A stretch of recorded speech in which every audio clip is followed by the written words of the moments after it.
Welcome to Woman with Bunny Ears, a Twin Peaks podcast, Season 3, Episode 3, also known as We Want Headbands, a 4-syllable and 1-character podcast in Baseline. Today, we will be resuming discussion of Project Lawful, aka Planecrash, having read Book 8 of the Kako Ordering.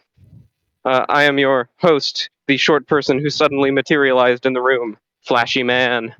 And I am your co-host. The immolations will continue until lawfulness improves. Cakoluchiam. Nice. I want to start out just by saying I'm sorry I gave you all the wrong chapter titles last episode. But if you're reading on the page I set up, you should have all the correct chapters there. Anyway, if you stopped midway through, maybe go back and read before listening to the episode, or just let us walk you through it. But yeah, so that's apology to y'all. You've been pranked. You've been pranked, yeah. Cool. So this is our first full size standard podcast. So we're gonna have to figure out what format we're doing this in. And I've taken notes. Have you gone back and reread the chapters because you've been far ahead? Or are Yes, we I've wing it skimmed again? over them, which is sort of harder to do on the website than for like a regular book, because there's a lot of white space that if you're just trying to look and pick out key phrases, you hit white space half the time. But I have skimmed over. I am vaguely aware of where it starts and ends, and I remember many important beats throughout the story. And we have already proven that from last week's episode. That's true. As the reigning champion, Yes. I have high expectations for your knowledge retention regarding the content of these chapters. Well, thank you. I guess we'll just start at the start, chapter 65, Thoughts and Prayers. You should mention the title of this book, maybe, or not. Oh, that's correct. The title of this book, Book 8, is Revelations. And hopefully that will make sense as you go through the book, or if you recall these chapters, let's say. There are a lot of revelations in this particular set of chapters. As a fun fact, the famous book of the Bible is called Revelation. So if somebody Singular. if somebody says the book of Revelations, they're referring to this book, actually. Yeah, it's very, very strange how popular this became, like even before its time. Yeah, really quickly. Very quickly. So yeah, this is the actual book of Revelations, plural. There are more than one. And we start in the banquet hall of the Archduke's summer villa, where we have the Heremites selling their souls. Yeah. So you want me to lead, or you have comments about this? Well, I do have at least one comment. As I was looking back over it, I thought, wow, this is a really powerful scene. As the characters are dealing with, guess I gotta sell my soul and be eternally damned to hell, huh? Yeah, I really liked this one. How it got into the actual characterization of some of the Heremites. We have Ione, who is already oracled. We find out that she can't sell her soul because of that. And so she's not there. But we also are introduced to the inner mind of Marichel, who is kind of going along with it just because she sort of already assumed her soul was going to hell. And so being able to get something out of selling her soul is just sort of a bonus. And then we've got Asmodia, who didn't realize until it was up just now that she doesn't want to go to hell. And she keeps saying that she's not admitting to it, but like she actually does. She admits to it. She just doesn't admit to admitting it. Um, Unfortunately, it's a bit too late for that. Uh, Oh, I don't know. You know, the grand irony is that Caden Colleen comes in and makes an oracle of one of the other girls who doesn't even want it at all.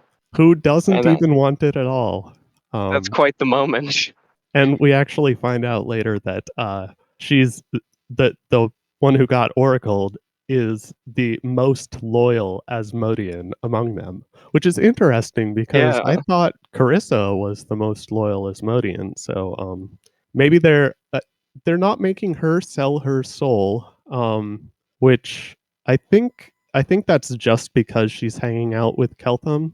Um, I'm not sure whether they're gonna go through and uh, get her soul later, but In Carissa's case, it was, I believe, specifically forbidden by Asmodeus because of the bargain with Irori. oh, that's correct. Irori has bargained for not for her soul, but for her sort of protection, but only in as much as the paltry amount of energy that Irori is willing to spare on Asmodeus because he hates how unpredictable. Well, not how unpredictable, but uh, how clever at deal making, let's say, Asmodeus likes to be. Yeah. Yeah. So Asmodia finds this out after she has signed away her soul, and she gets really vengeful and is like, "Look, if you need somebody to torture this oracle, that's me. That's me, please." Um, but it's interesting because as much as she's admitting how much she actually doesn't want to go to hell, um, she she is recognizing that those thoughts, those heretical thoughts, are things that are dangerous to her right now because she hasn't sold her soul. That like even though hell is a really shitty place, like the more immediate concern for her is that she's still alive, and being alive with heretical thoughts can be pretty bad in itself. Uh, but if she sells her soul to hell, then she's hoping that they won't care as much about her heretical thoughts, which Yeah. is that doesn't really make sense to me. Um, do you have? Can you logic that out in your brain why that works? Because Yeah, I mean, it's implied by the story that it's true, so we have to work from that premise that it's a factual fact. And yeah, then I think maybe, I mean, she might be mistaken about it, and it's really like you become a very powerful wizard, and that only powerful wizards sell their souls. And so, like, once you're a powerful wizard, you have leverage, and people are like, okay, I'm not going to punish you for heresy because you're one of our most valuable wizards. But, you know, also, once you sell your soul, it's not like you're going to not go to hell if you are a heretic. uh, So, that's true, but that's true for her personally. But like the whole premise of this story so far is that mm, the whole country, the whole organization of this national hell oriented uh, country government, all the people they conscript for the research harem, uh, they are trying to prevent Keltham from getting heretical thoughts. And so, like, you don't just need to protect your. It's not enough to make sure that you have her soul in order for those heretical thoughts to be safe. You also kind of have to make sure that she's not going to share those heretical thoughts with other people who haven't sold their souls yet. yeah. I mean, And presumably it's just you would punish her if she shared them. But I can see how it would be easier if she didn't even think them. mhm, yeah, Yeah, maybe it's just the like I guess when it comes down to it, if she believes it, that's the important thing. Because as long as she believes it's okay to think them, but she also believes that she should not share them, then then that's okay. They'll trust that, I guess. Maybe. Um, and if she betrays them, well, she'll get what anybody else who would betray them gets, except uh, they can be as harsh as they want with her because there's no risk of her ending up somewhere other than hell. So yeah, it's not quite clear to me exactly how that all logics out, but there's probably some internal consistency, and it's hard to get at the internal consistency of a lawful evil country or the religious organization, right? That like evil is hard to think about when you as a person here on Earth, where evil is not like a defining property of a person. I believe. I believe. Yeah. You may disagree, but Um, for well, I've me, mostly been thinking of their society as like, one of those uh, really bad totalitarian states that we've all heard about from the unfortunate parts of history, especially the 20th century. But like, they're more competent about it, yeah, you know? which yeah, well, everybody we've met so far is competent about it, and Right. kind of the problem is that Keltham, the first person he met, is a very competent, very loyal person who is working in service to not just this country but the world, at the World Wound, right? And so she realized how important he is, and so he actually hasn't seen anything outside of that one town he came in and this villa now. So Yeah. you know, facts about the rest of Cheliax not yet observed, though we do have some observations in this book. So uh, I think last part of this chapter is that as Modia, who doesn't want to go to hell, decides she wants to bargain a little bit more because like, oh, I don't want to. So can you better incentivize me? And the demon is just not having any of it. She's just gonna smile and nod and then tell Asmodia, "Oh, sorry, you're not allowed to sell your soul anymore unless you give us an apology." And because she doesn't want to wind up in the place where she's got heretical thoughts, she agrees, apologizes, sells her soul. They win. Um, There's a very funny bit where like Meritexel offers if it asks if it's the standard contract, and they say yes. But yeah. Asmodia asks if it's the contract that wizards eventually get, like Ooh. after after their negotiation. So she basically skips to the end of the negotiation, I think. Right, and I think it's mentioned that that's a thing that they sort of assume uh, people will ask, but they're very good at reading people, and so the standard contract is not actually a standard thing for the people who aren't going to ask whether they're getting the standard contract, and they kind of know beforehand, like who are the type of people who will ask about that. Let's give them a shit deal. Although it's interesting because I think everybody in this room is going to get Arcane Sight, probably. I think as wizard students, that's what they all want. Um, Yeah, so I I don't don't know really. what else there would be in the contract. Yeah, Stereotypically, demonic contracts are miles long on scrolls, but as as far as we're told, basically the only things here are we get your soul, you get arcane sight. That's all that really needs to be done, uh, or at least enforced by contract, I should say. yeah. It is a question because it's sort of implied there are three tiers of contract so far. It is. Because there's the standard contract, which apparently gives you arcane sight and you lose your soul. Maybe some other things are in there and we don't know about them. And then there's, if you aren't smart enough to ask if it's the standard contract, then you get the worst contract, but you apparently still get arcane sight and sell your soul. I don't know what worse outcome it could be. And then Like if maybe you they're were like, also committing to be on Galarian a slave for the rest of their lives to the church, maybe, which is kind of a thing something they like that. already are. So I don't, Yeah, but it's now they're double slaves. yeah. And the third tier, The third is- tier is just implied that if you were a wizard who negotiated, you would eventually sign a better contract, which I imagine, just has extra boons like an intelligence boost.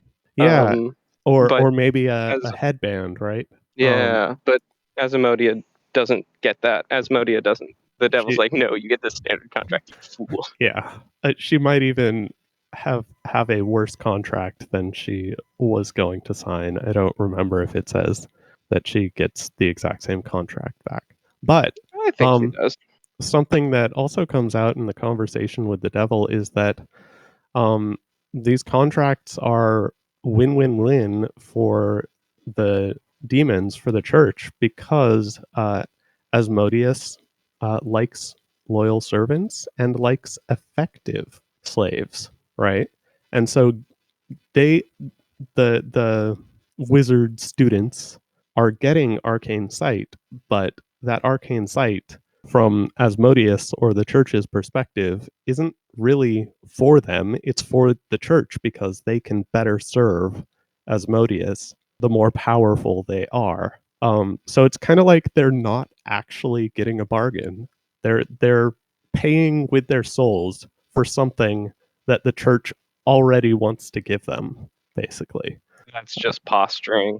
They're like making up that this deal, the other party has no negotiating power. But I don't think that's true. I think they're being tricksy. I mean, of course they are. This is Asmodeanism, right? Ugh. Speaking of Asmodeanism, we get a little bit more of the gods coming up next in what so far is my favorite chapter. Uh, This this chapter is with the pseudo hypothetical chat, which is where this story becomes Homestuck. I'm gonna yes. say. Oh God, I followed Homestuck too far past the point where it becomes the chat rooms, but too far was still nowhere near the end. I actually wonder how the word count of Homestuck compares to the word count of this story, because that was freaking huge. Oh yeah, Um, forget. and so, maybe these two are in competition, and maybe, or at least this one is competing against the record set by Homestuck. Uh, and I guess, like, we know that Eliezer is a nerd, right? And so he probably read some of Homestuck, and this may just be an homage. Yeah, Uh, he actually references. Nethys makes a reference to. I think it's called auspicing, which uh, is a concept from Homestuck. It's one of their troll romantic relationship models. oh, interesting. And Yeah. there's yeah. So this is all because we are now in chat format, and it of course begins like any chat room. We have Irori has initiated pseudo hypothetical chat. Nethys has joined the chat. Otolmens has joined the chat. Asmodeus has joined the chat. Abadar has joined the chat. Um, and this is interesting, particularly because it's not actually them; it's facets of them. Like pseudo hypothetical means they're not actually really here. From what it suggests, Irori is actually the only one who is in the chat, because this is Irori predicting what all the other gods will say to respond to Irori's thoughts. Because the way the gods work is they have these chats in their minds in order to figure out, like, okay, what are we going to do next? What would all the gods do? And then if it winds up being, a bad conversation or they don't get anywhere, they just discard it and the chat never happened. But then if they are able to make decisions based on it, they get the conclusions and those come back and they don't really need to even have had the conversation. And they can go to each other and say, hey, I had this pseudo hypothetical chat. This is what we agreed on. And that can be their deal. Now, of course, it probably doesn't always work like that because Nethys is fucking crazy, really, when it comes down to it. But yeah. I think it's not like all one god predicting it. It's little slivers of each of the gods, and they just kind of meet up in this chat room, and then, if it doesn't go anywhere, it's just ignored. Yeah. It's it also like when I first like saw it, I was thinking this is very much like Crystal Society, which I think I asked you whether you read, and I don't recall. I don't know what that is. Yeah, you don't know. Okay, well, it's a pretty good story, and the premise is basically you are seeing the internal workings of an AI, and that AI, excuse me, expresses themselves through a facet of themselves called face, and there are many other facets which represent the different goals that the AI has. And they act kind of like the way these pseudo hypothetical gods work, because the gods each have their own motivations. And they just sort of hang out and figure out what to do. And then the conversation just goes by the wayside. And it all happens in their head, which is kind of like humans, but we get to read it in chat space, which is cool. Like Right. the pseudo hypothetical thing, it's kind of just Eliezer makes it seem very complicated, the way he describes it. But I think fundamentally it's more like this is just the ability to model others, which is the thing that, or one of the things that basically defines humans as sentient versus animals, right? The thing that separates us from the animals is we can imagine what is in each other's heads. Sometimes said, I don't know. I'm not an evolutionary psychologist or whatever, but that's what I've heard. And it's yeah. So I feel like it's made out to be complicated because of the big words, but it's kind of simple, and it's just like Homestuck. It's amusing in this format.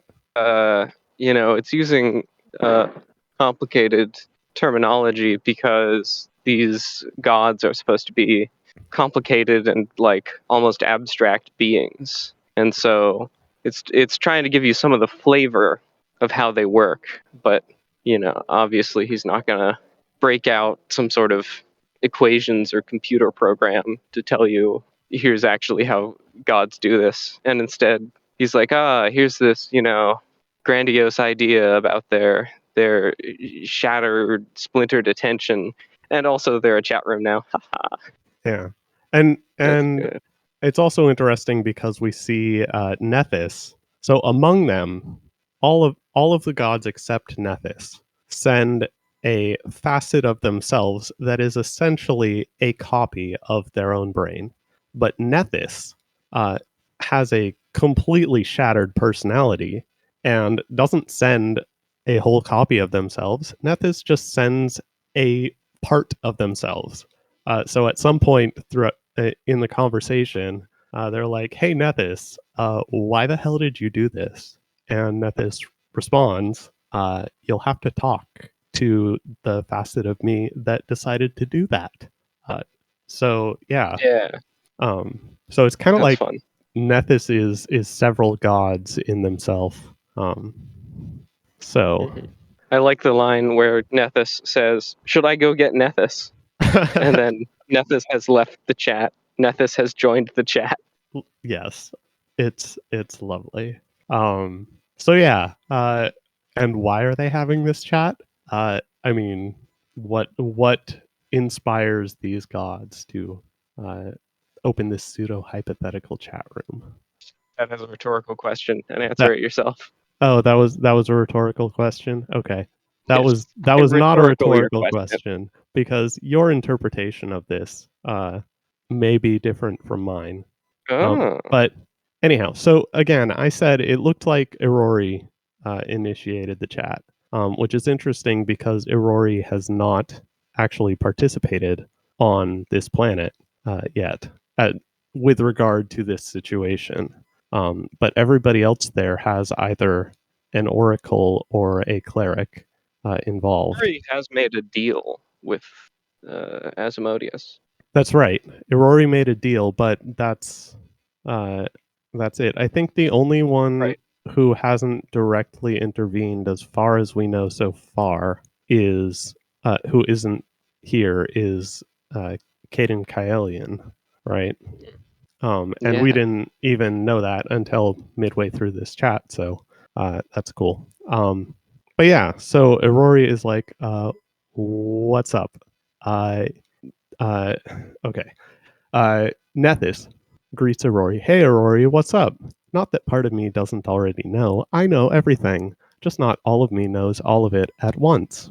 To which Aurori responds, as the god currently on best terms with both you and Atolmens, I've been pseudo-hypothetically asked by Abadar and Asmodeus to intercede between the two of you before this escalates further. So Aurori's starting this chat because they need to figure out what to do about this escalation between Atolmens and well, really everybody, but But Nethys, mostly Memphis. mostly Nethys.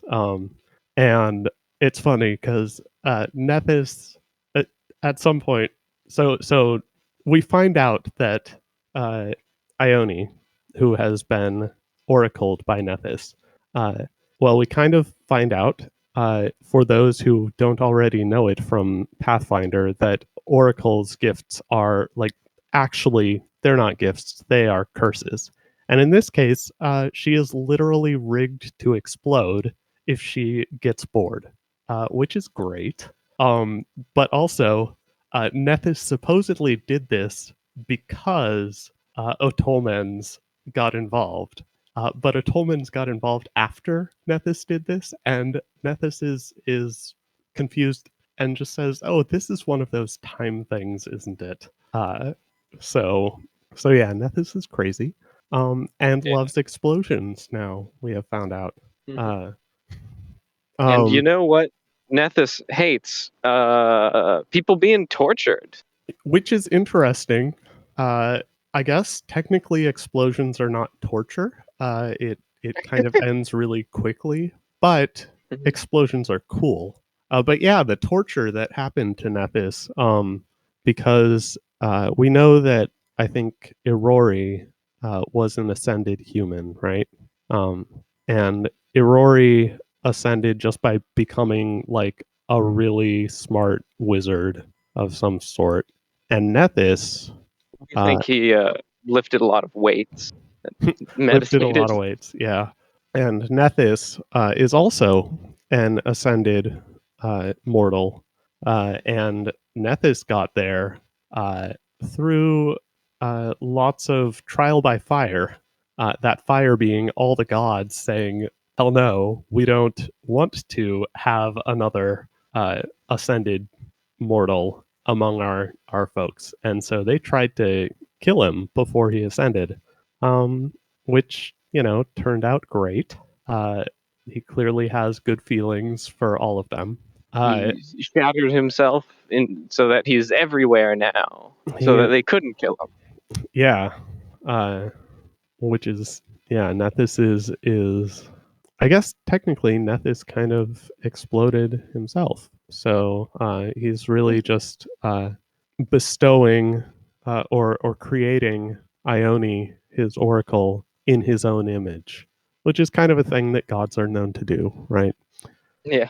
Um, but yeah, eventually, I think Atolmens agrees to stop escalating, but will definitely be putting in a note with Pharasma, who is kind of the moderator, I guess.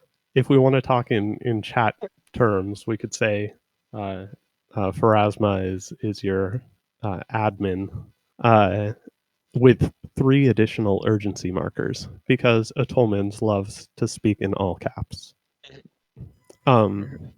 Yeah, and then go ahead. Well, I was going to say, so there's this interesting part in this chat where Nethys talks about how when he made himself be everywhere and see everything, he also saw the tortures of hell and stuff. And he thought, well, I don't care for that one bit. Not so much, no. And so he seems to be scheming to get rid of it entirely. Yeah. What a Chad.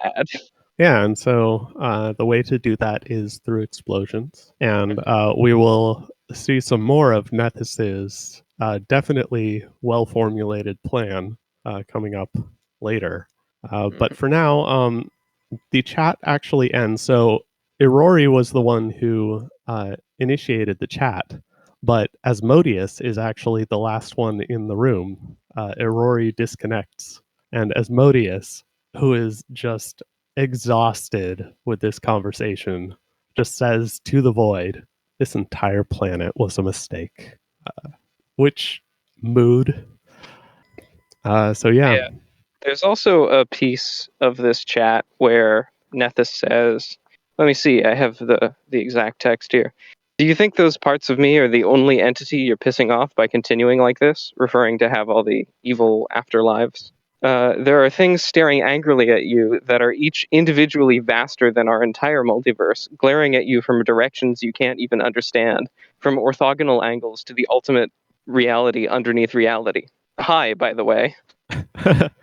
I that's kind of Nethys talking directly to the camera there, isn't it? Yeah, I think so. Which is, we are angry at this guy who tortures people in an afterlife, and we are bigger than their entire multiverse because we're real, and this exists in somebody's imagination. I guess 2, possibly more people's imaginations, but we have so much imagination ourselves. Yeah, it's interesting how much meta there is in this story, because we also later get Keltham musing about how he is in a arrow LARP here. Right. That the whole world may have been created just to fulfill his sexual fantasies. Yeah. Who could have put me in this situation? And then also, I will point out what just occurred to me. We are literally reading the story at an orthogonal angle because it's on a 2D plane of text in front of us, and we're staring directly at it, perpendicular to it. That is actually directly, literally true for those of us who aren't listening to it in the lovely audiobook, which we can plug right now. That Ask Who is developing for this. I think he's not quite up to, as of recording, up to book 8 yet, but as slow as we are getting these out, it may be there by the time this airs. Also, if you go to the Patreon there that we've linked in the show notes, then you can donate money to it and get it to go faster because it's a money gated enterprise. You have to go through an API. Yeah. Somebody else set up. So we have decided that we are not yet important enough to warrant a Patreon. So he gets all our Patreon stuff. If you were going to give us money, let us know how much money you would be giving us. But then for now, give it to Ask Who's Patreon instead. How they would do it on Dathalon. So I think it's a good scheme. Exactly. You have anything more for the chat? Let's see the chat. No, I think that's a good hitting the chat. Yeah. So where we end up next is chapter 67, Errors in Favor. Mhm. And it's been a while since I named this chapter, so I don't uh, recall if there's actually, if that's a quote from the chapter or something, but there, Quote from the Monopoly card. yes, it is definitely a reference to Monopoly. But anyhow, that meta is my own part of my own contribution. That is not part of the original story. So let us continue True. with Ferrer Mylol, who I think we Yeah. mentioned already in Yeah. our previous episode. He's And one of my favorite characters. he is a pretty great character. He's got I think this might just be a thing among the priests of Asmodeus. He's got a similar mood to Aspexia, right? That like this is just, normal, mundane humans, followers, slaves, are just so exhausting to deal with. Why can't everybody just, you know, act as lawful as Asmodeus would prefer? Um, so That yeah, certainly here's where comes we. up. What was that? That certainly comes up, yeah. Yeah. And here's where we find out that the Oracle is uh, the most loyal Asmodean in the entire villa, who had heard of Elysium and didn't like it, which is I that's a thing that I can not really imagine preferring hell to that, but then again, Carissa is my favorite character, so we will, well, next to a Tolman's, but Carissa is the most interesting character, I think, to try to wrap my head around. Mm. So yeah, and he's not quite sure what to do about this, uh, but that's okay because he's an underling and he can just defer to, he can escalate to his manager. Um, Report?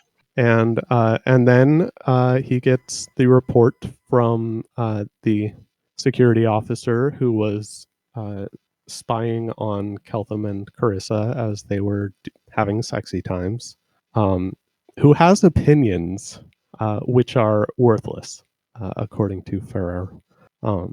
And that he decides, I guess, to wait and see, because we've already decided that Carissa is the one in charge for the time being. So let's wait until she actually fucks up in a way that has consequences before trying to correct her without her coming to them for correction on her own, which I think might actually have been part of the agreement, the orders from Aspexia. Is that correct?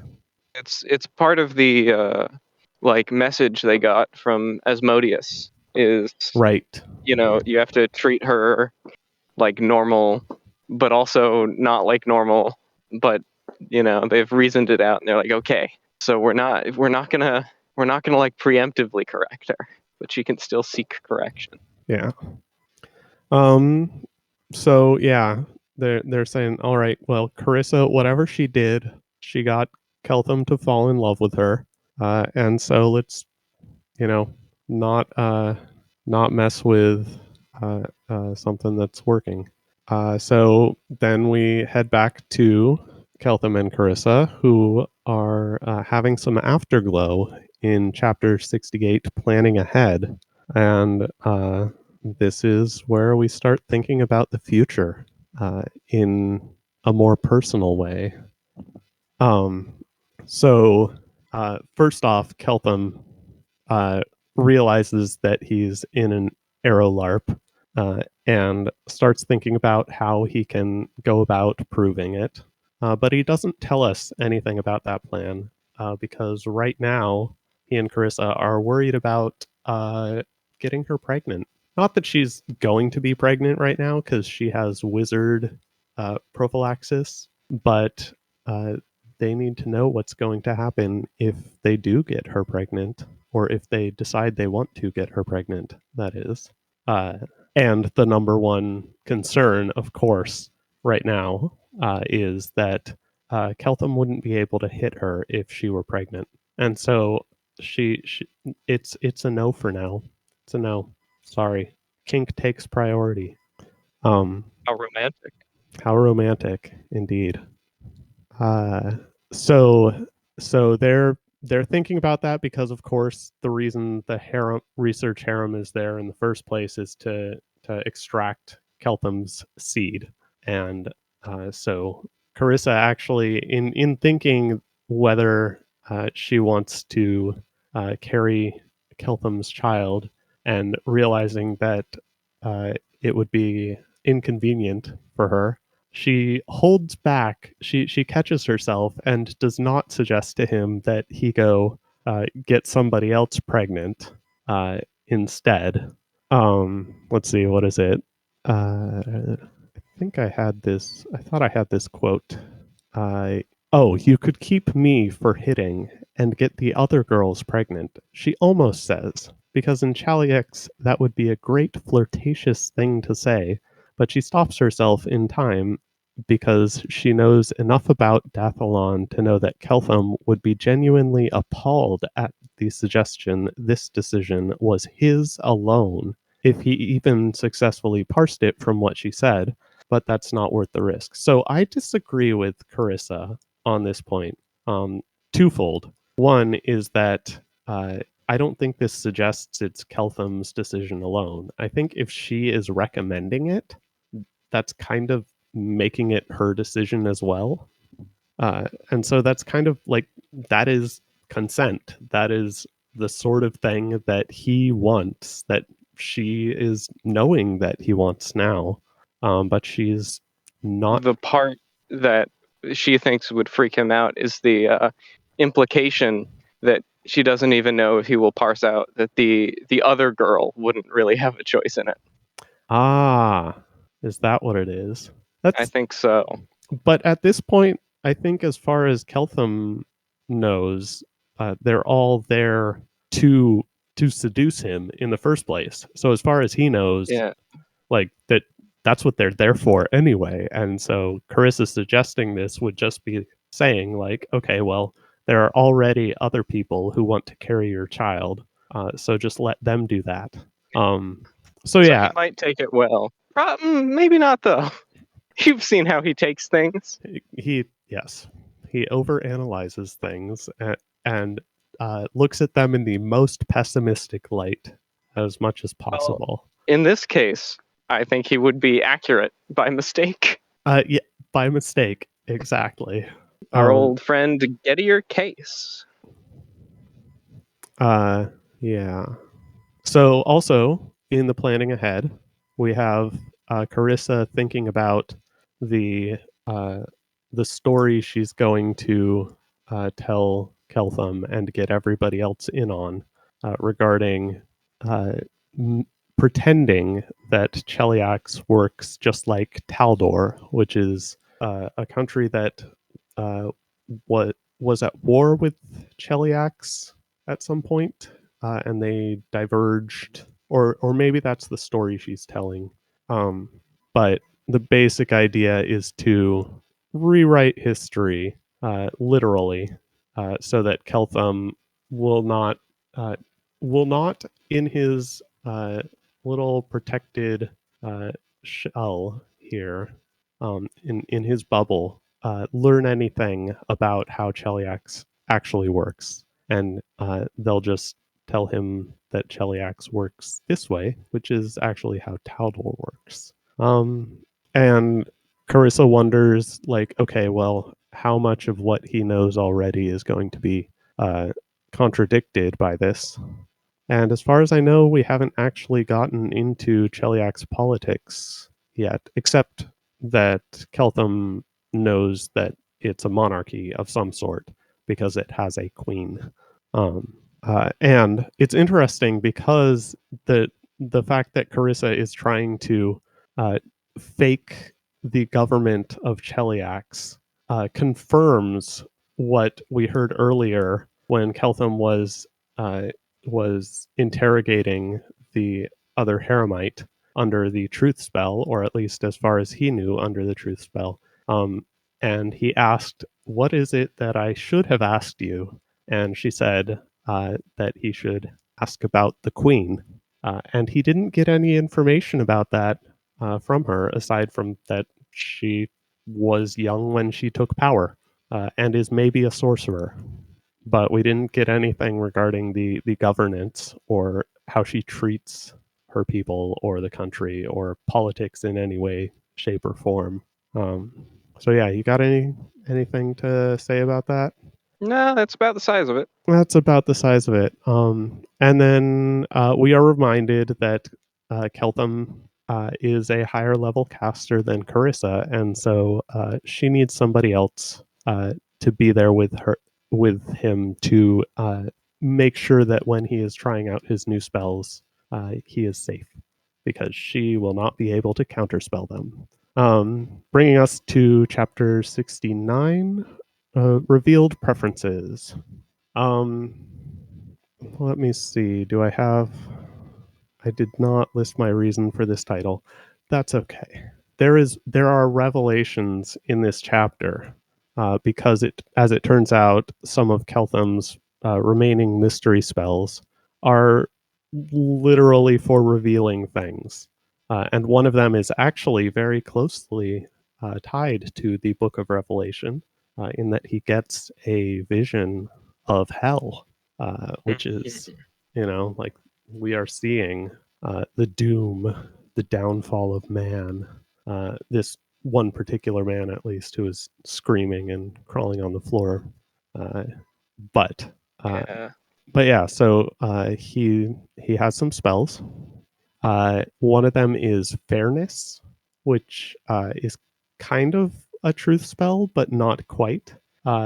It just makes the target try to make fair deals, and Keltham, being a rationalist insert, naturally tries to munchkin it and tries to get it to be a more accurate truth spell, or a more general truth spell, by asking things like, I'll tell you 1+1 for 10,000 gold pieces if and only if you know something about which the Chelish government is actively deceiving me. And he asks Carissa to say if this is a fair deal, which she knows that the Chelish government is actively deceiving her, or it is actively deceiving him.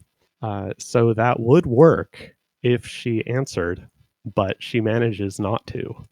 And not just because she was dominated by the security wizard, the secret one, I believe, hiding outside the door, because the other one is standing right there and probably can't just spellcast without Keltham noticing. Although it's possible, there are feats for that.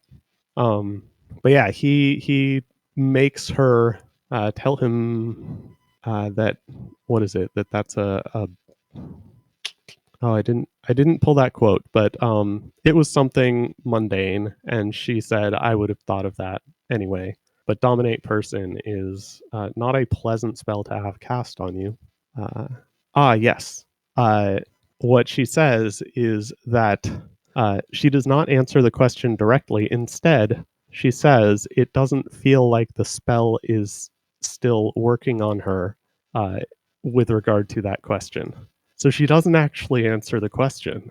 And Keltham doesn't pick up on that, which I'm actually surprised by, because I think it was kind of hard for me to understand what rules were being established for the fairness spell, but earlier it says that's not a fair trade, Carissa blurts out.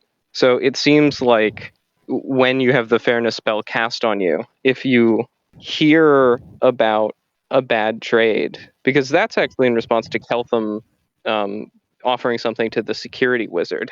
And then Carissa blurts right. out that's not a fair trade. So presumably she just feels compelled to object to any unfair trades being offered in her presence. Ah, yeah, that's right. Actually, this being a Pathfinder spell, I have the spell description handy. Whoa. Lovely. It Yeah. is a Bonus material. first circle cleric spell. and the description, target one humanoid creature per level, which is interesting. He could have cast this spell on more than just one person. So that's something that may make it different from truth telling and more powerful, is that he could potentially cast it on up to 7 people at once, which makes sense for trading, right? You want to have at least the 2 parties involved in the trade being as fair as possible. But the description is humanoid creatures affected by this spell must trade fairly with others to the best of their knowledge. If they know the fair value or even an estimated fair value of a good or service, they cannot participate in a trade if it would benefit one side unfairly, and must attempt to stop such trades from occurring, preventing them from cheating another while under the influence of this spell. So, yeah, which actually that does imply that she has to speak out when Keltham offers the trade to somebody else. But I don't think Like, the attempting to only if she's like being in a trading party with the other person, right. technically from the description. Yeah, from the description, it doesn't sound like she is going to be compelled to speak out in her own defense. Only if the trade is about to be made, she has to speak out against it. But if she is not actually planning to make the trade herself, she can still say whatever she wants, so long as it is not an unfair trade being offered. Like so long as she is not offering to agree to the unfair trade, she still has freedom of speech, which we see, or at least Keltham sees, happening when she is dominated and says that the spell isn't working on her. But that's technically true. So yeah.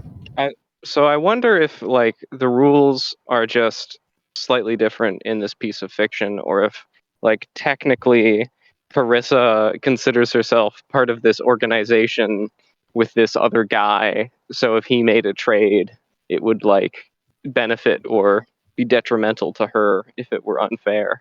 That could maybe technically come up later. I That don't know. could. I guess, yeah, it says they cannot participate in a trade. Right. So that's not exactly they cannot be a participant in a trade, or a. I think it is exactly that. Well, it's that they, like right now, she is not going to be a participant in the trade between Keltham and the security officer, but by being in the room and hearing what they're saying, she is participating, right? Yeah, maybe. Uh, Maybe that's how it works. like she's not one of the people trading, but she's there and overhears it. Yeah, Um, interesting. or at least is able to converse with the people making the trade. Yeah, it's uh, this is what I might call a DMIG situation, because it there may be cases which are exceptions, which they may munchkin out. But for the time being, I think the difference between this and truth telling, which actually, let me make sure I have that. Is that? Oh, that's Abadar's truth telling, right? Yeah. Which I'm looking at the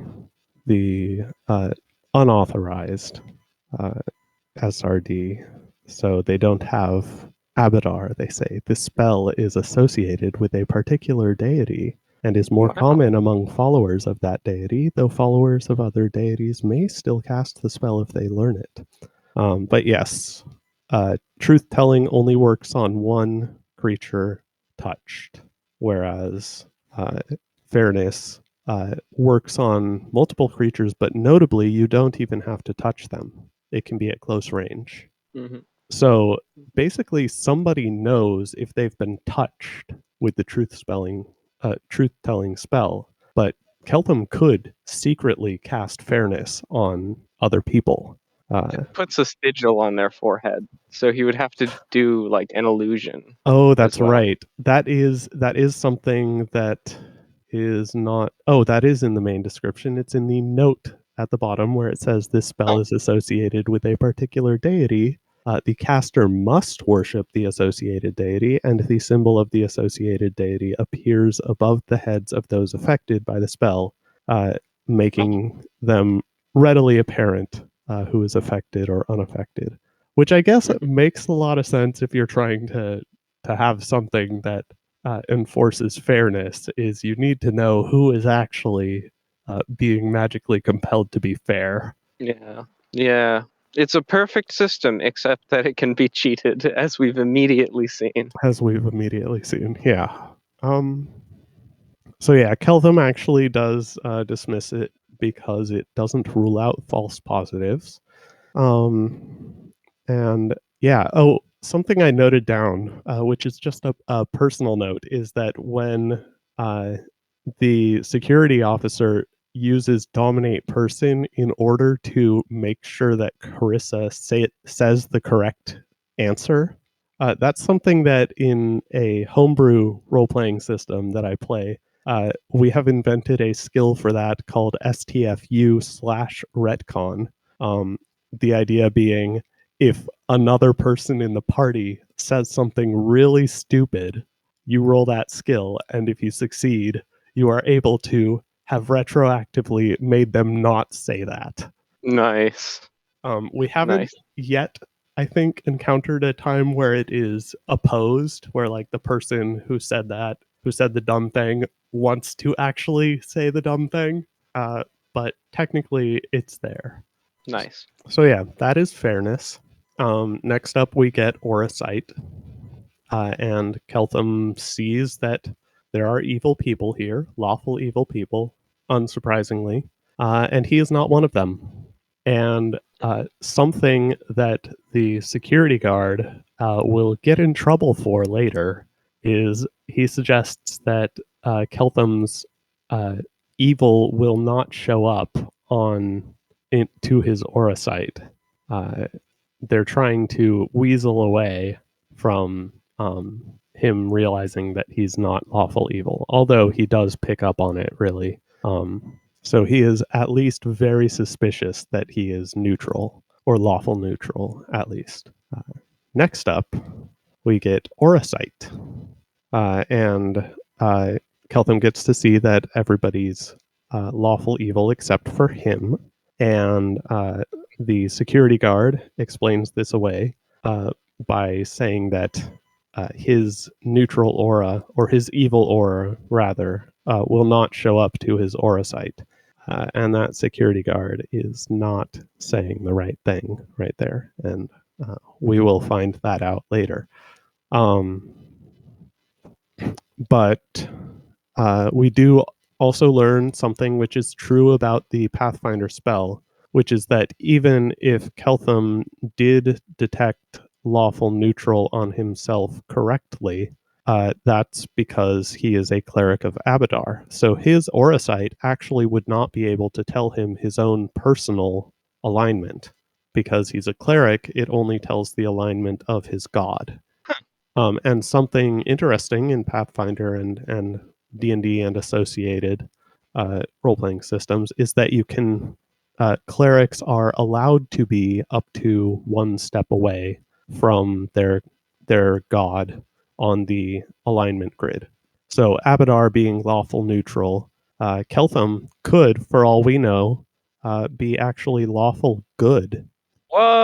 What? Yeah.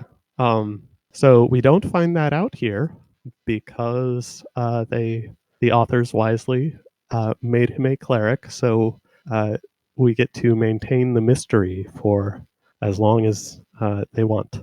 Moral mystery. What? Let's see.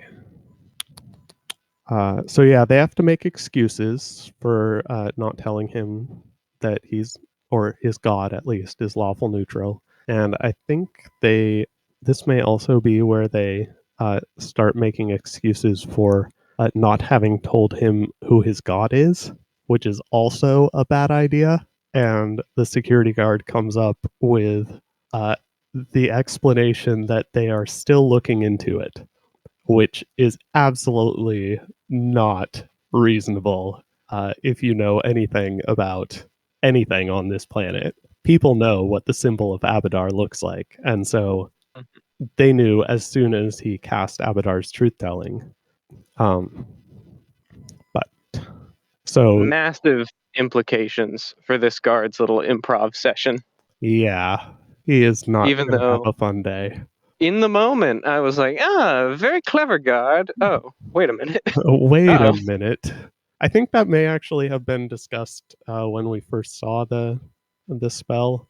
They started worrying about it, but this is when they actually like solidify their story, and Yeah. it is not the way that Ferrer Mylol would prefer, Yeah. and definitely not the way Carissa would prefer. I wonder if, I mean, maybe it was previously, maybe it's a bit later when they're discussing this, but they're like, now we have to like go into every city he might go into and paint over the sign of Abadar. So Yes, he never figures this one out. yeah, And I don't because it would not have taken that long to find the symbol of Abadar. I don't really know what better options they had, frankly. I mean, they don't want to paint themselves into a corner by this guard's lie, but also, Yeah, what are they gonna do? but it's an interesting thing because so far everybody we've met has been making a huge effort, and through the rationalist eye, let's say, succeeding at being incredibly competent, uh, such that Keltham assumes that everybody is being perfectly or is able to be perfectly honest and consistent. And they're so worried about people just like being human and making mistakes. Yeah. Like, What's so bad about, later? I mean, the sigil thing is pretty bad, but what's so bad about later telling him like, "Oh, that guard was mistaken about whether you can see your own aura." right. I don't know. Exactly. And I think actually in later on, I don't remember whether it's Carissa or Mylol who brings it up, but regarding the symbol of Abadar, it would have just been better to say, "Oops, we forgot to tell you. We knew it. We just we assumed you knew because everybody is all clerics generally know the god they have prayed to become a cleric of." What, you guys don't have Abadar on your planet? Come Right. on. Yeah. So they didn't even bother to tell him. And among things also that they didn't bother to tell him, he discovers with his last spell, or his next spell, Invisibility Purge, that, oops, we found Flashy Man. Yeah.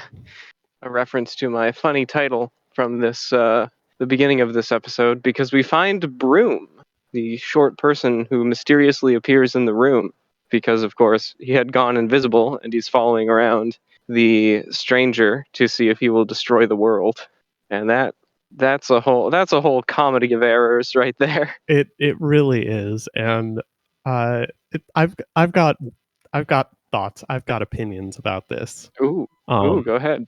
but well, just first, like the happening is that next, Keltham immediately sees that he's lawful neutral because he takes off his ring of concealing alignment, and Aurasight lasts for 1 minute per level, which is one of the longer lasting spells that we've seen so far. And they start trying to dodge around the whole Atolmans thing. Broom describes it, I believe, as the god of cleaning up messes, right? Mhm. Um, and what I have opinions on, what I have thoughts on, is that eventually Keltham sees sees this invisible person. He eventually agrees, yeah, it's probably a good idea for the god of making sure that the world doesn't explode, to be watching the very dangerous outsider. But he doesn't like him walking around invisible. And so he asks him not to be invisible. And he Broom doesn't immediately go along with it, which is good. I appreciate that. Broom is actually surprisingly intelligent, despite being a halfling slave number 9582445. He is not stereotypically dumb, and his dumb his uh, mundane speech is explained that he speaks in simple terms just as a show of subservience, right? That the people above him are better than him, and he knows it. But he's actually pretty smart, and he comes up with some good ideas. But I disagree. Anyone in this book who isn't a genius, raise your hand. Yeah, that's true. But yeah, so Broom correctly says, I'm gonna go talk to my god about this, and I'm gonna talk to the powerful wizards about it. Mhm.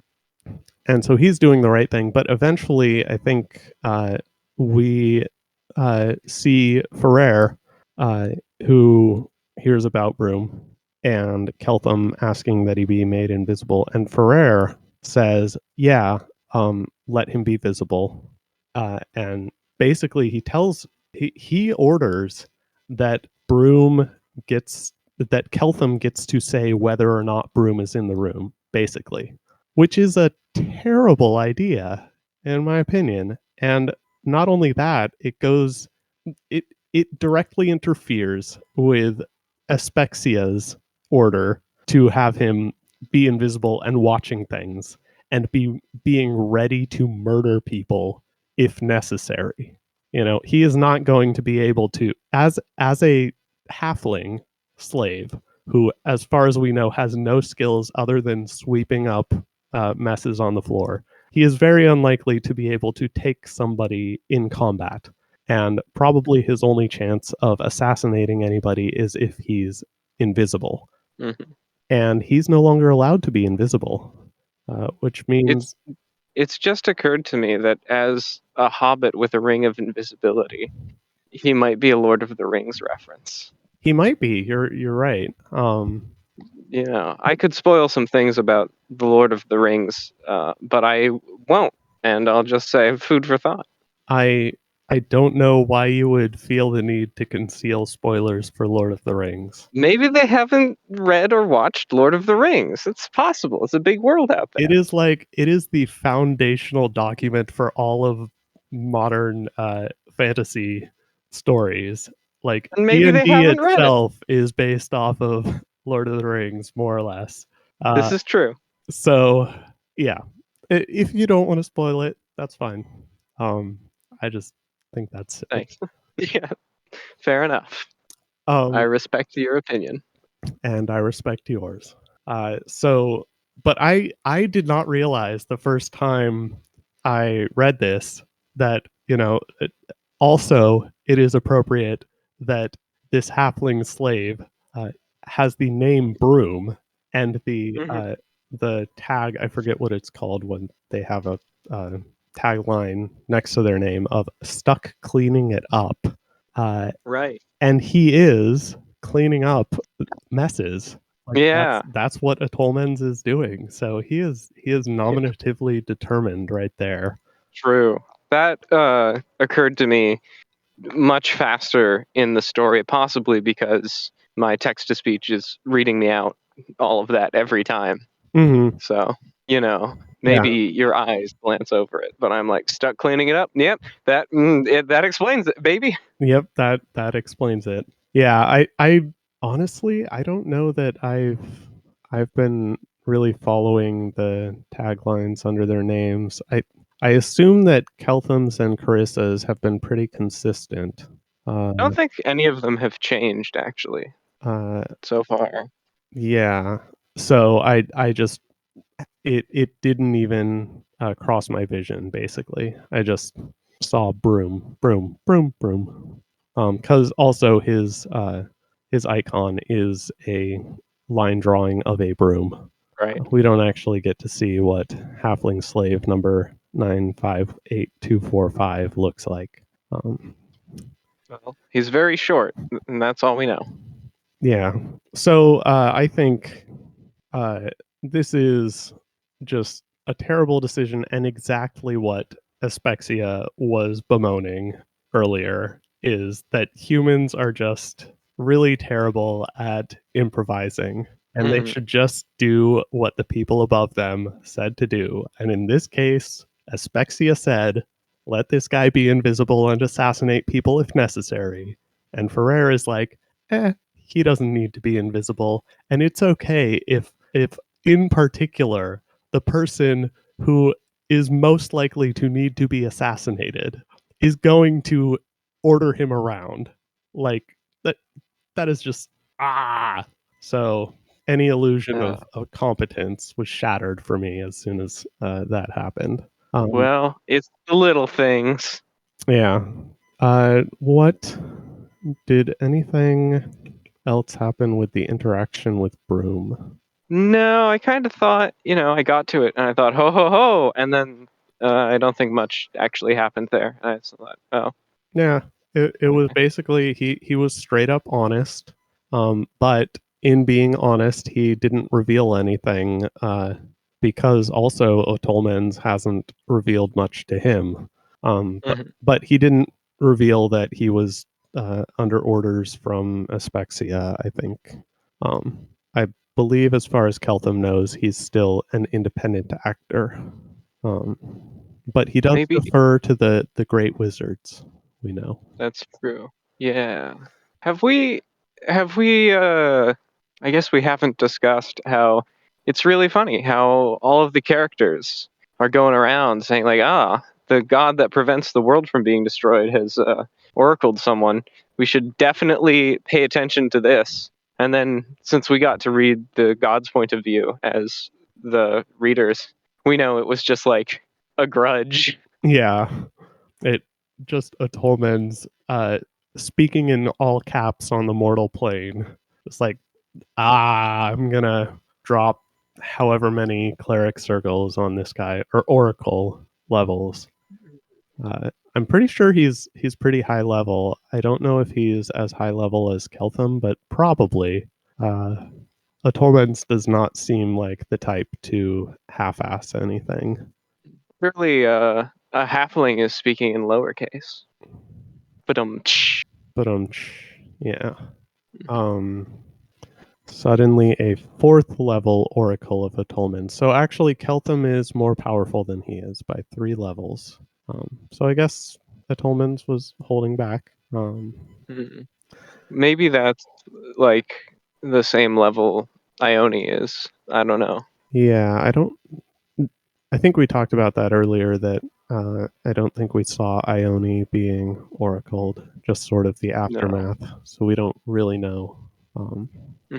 We don't know all that's going on with her except that she's rigged to explode, which is just, oh my goodness. When we were discussing this the first time this came around in the last podcasts, when I was reading through these chapters to figure out where the next endpoint was, I was talking in the Discord, and I think one of the things I've mentioned, which has now slipped my mind. Oh my goodness, it's about Otolmens, I think. We did find out how many levels Ione got, because in the immediately preceding tag from when we find out that Broom got oracled, Otolmens in all caps says that Nethys goes and drops 4 oracle levels on some nearby mortal. So this is literally like for like response to Nethys. Right. What I was going to say was about oracles. That I looked up oracles in the Pathfinder database, and the curse that Nethys gave to Ione, I didn't even remember that it rigged her to explode, but the basic curse that she described herself just being that she needed to live near a library now. That is close. I think it's called Sightbound, which is an actual curse in the rule book, but it's different. It is different from that, and being rigged to explode is definitely a divergence from rules as written, let's say. So Nethys isn't even playing fair with the rule book like everybody else so far has been.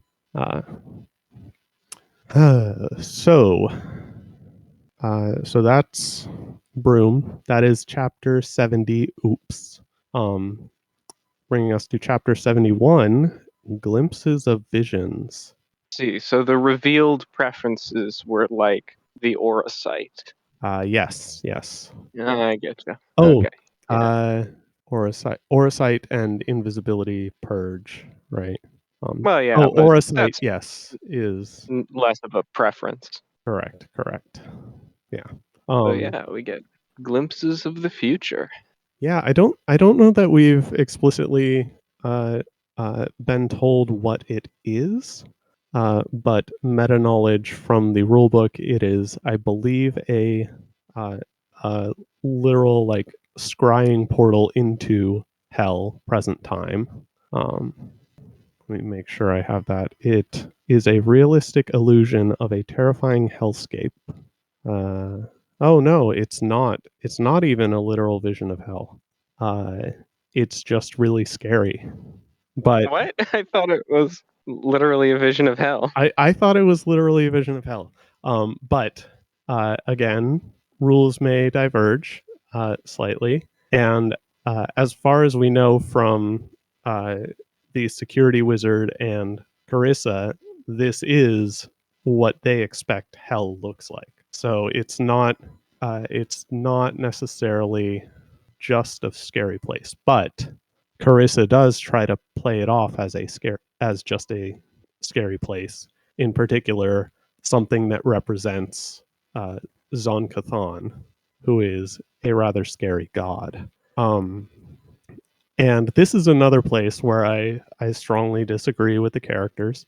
Keltham, in particular, starts out by saying, "This is important.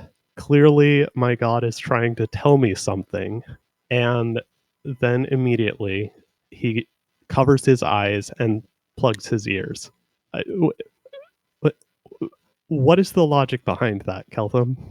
Magic is he was emotionally He overwhelmed. was emotionally overwhelmed, but Yeah. he let me see what he says. Quote, "This is important, or his god wouldn't be showing it to him. Any negative effects it has on him should already have been taken into account as an acceptable cost." He tries to look around very briefly. It's still enough to get a general impression of things. He looks at Carissa, who doesn't seem to be in visible emotional difficulty because 6 years at the World Wound, presumably. "Please look around to see if there are any clues and then turn this off," Keltham says, and shuts his eyes and puts his fingers into his ears, thinking to himself, "Illusion spell. This isn't real. A movie of a bad thing that isn't actually happening." So technically he's correct by the spell description. But he says this is important. He says that negative effects on him were taken into account by a god as an acceptable cost of him giving him this spell. And then he tells somebody else to interpret it for him. Yeah. I guess this is exactly what Mylol and I guess the rest of the Cheliacs and Church of Asmodeus want when they let Carissa seduce him, is that now he trusts Carissa so much that he is willing to defer to her to interpret messages from his god. Very important messages from his god. And of course, she lies to him, Yeah. which, yeah. You notice how in this string of sentences, this is important. or his god wouldn't be showing it to him. Each of those sentences gets their own paragraph. Yes. Just to convey that, like, he's being overwhelmed with horror, and he's trying to, like, convince himself that he should continue looking by thinking these rational things. But then he's like, okay, well, I've seen terrible horror, and I'm okay. Yeah, I'm I've done. He gotten the lay of the land. Yeah, so he says it's still enough to get a general impression of things, but he Yeah, wants Carissa to look for clues. He does not even look for clues himself. yeah, yeah. Like he Although doesn't see if there are like any symbols on the walls or the guy crawling on the ground or anything. If it looks like it represents the room they're in or something. Although, does it represent the room they're in? Stretches beyond where the walls of the room are. So it is not necessarily where they are, but he's not like trying to interpret any of it. no.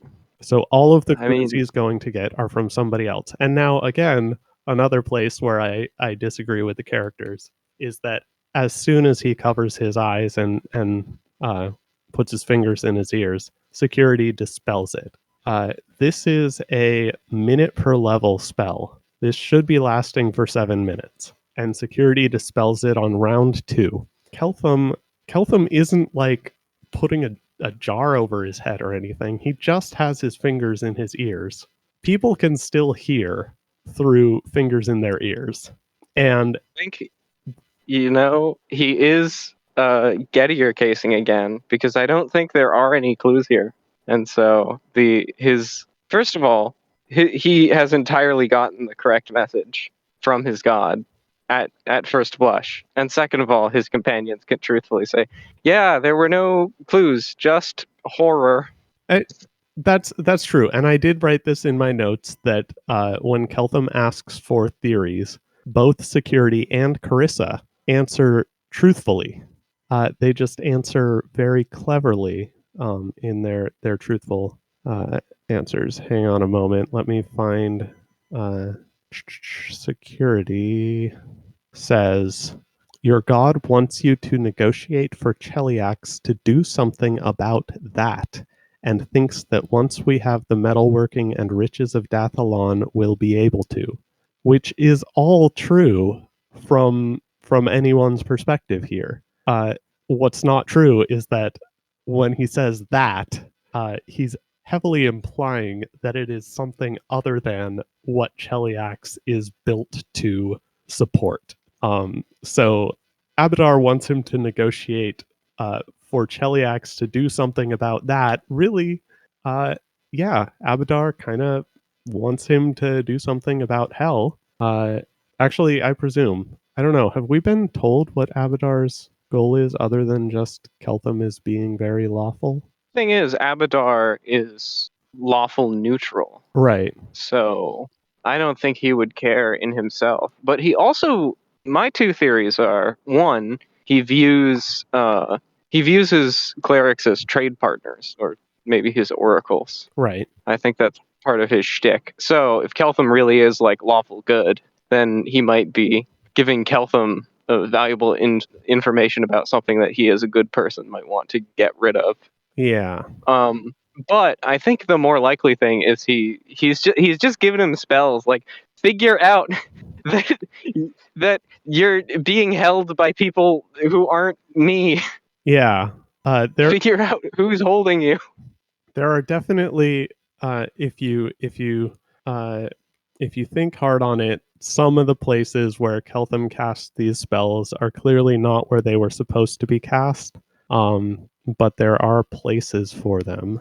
I think the fairness was probably something that he should have cast when he was negotiating with the devil, with Contessa, or with Lorantha. Lorantha.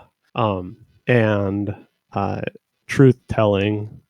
I mean, it could have been anywhere, but just testing what the spell does is clearly not what his god intended. There are so many better places for him to have cast that spell.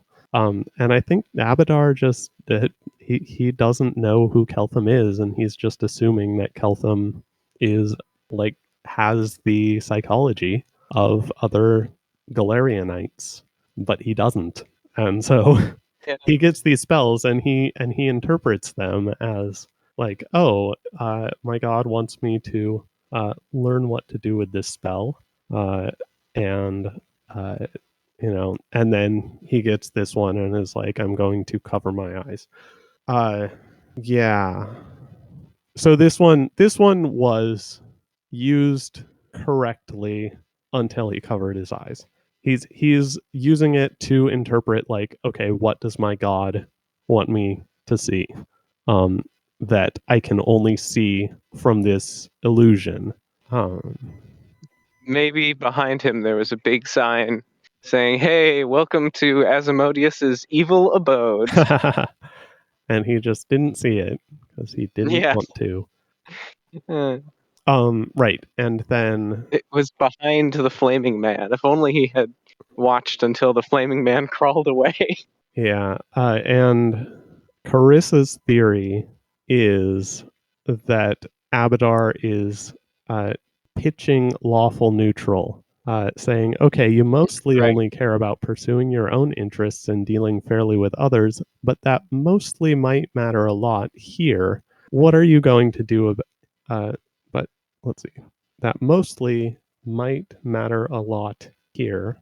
What are you going to do about that? So Carissa's theory is basically that it's like the drowning child situation. It's a moral dilemma sort of thing. Maybe that theory is flawed because even though Abadar, he seems like a nice guy. Actually, many of these characters who are just straight up evil seem like nice people in their internal monologues. Which I don't even think is like a statement about like everyone thinks they're the good person because they think they're evil. But they're just pleasant to read. But even though he is pleasant to read, he is true neutral. So maybe it's not like he would be kind of tempted, or he's lawful neutral. He's Sorry, lawful neutral. he wouldn't be tempting Keltham to lawful neutral. He would be tempting Keltham to lawful good if Keltham did want to save other people. And then the lawful neutral interpretation would be like, well, Keltham, if you become evil, this is where you're gonna go. So watch out for yourself, buddy. Yeah. And then Unless go ahead. unless true neutral really is like, it does contain a component of caring for other people, which it's not explicitly spelled out that it doesn't. Mm-hmm. And Avatar certainly seems to, he likes people making trades for some reason, mutually beneficial trades. Yep. And Keltham is seeing this as also Keltham's theory is that this is just to warn Keltham not to jump in head first. That like the world is bigger than he sees, and if he tries to fix things too quickly without all of his experience, shit's gonna go wrong. Zon-Cathon in particular, since they are hinting that that is him, may destroy the world or whatever. And Get he us expelled. and he asks, can Zon-Cathon just take people? And security replies, Asmodeus has the stronger claim on our souls, which is true.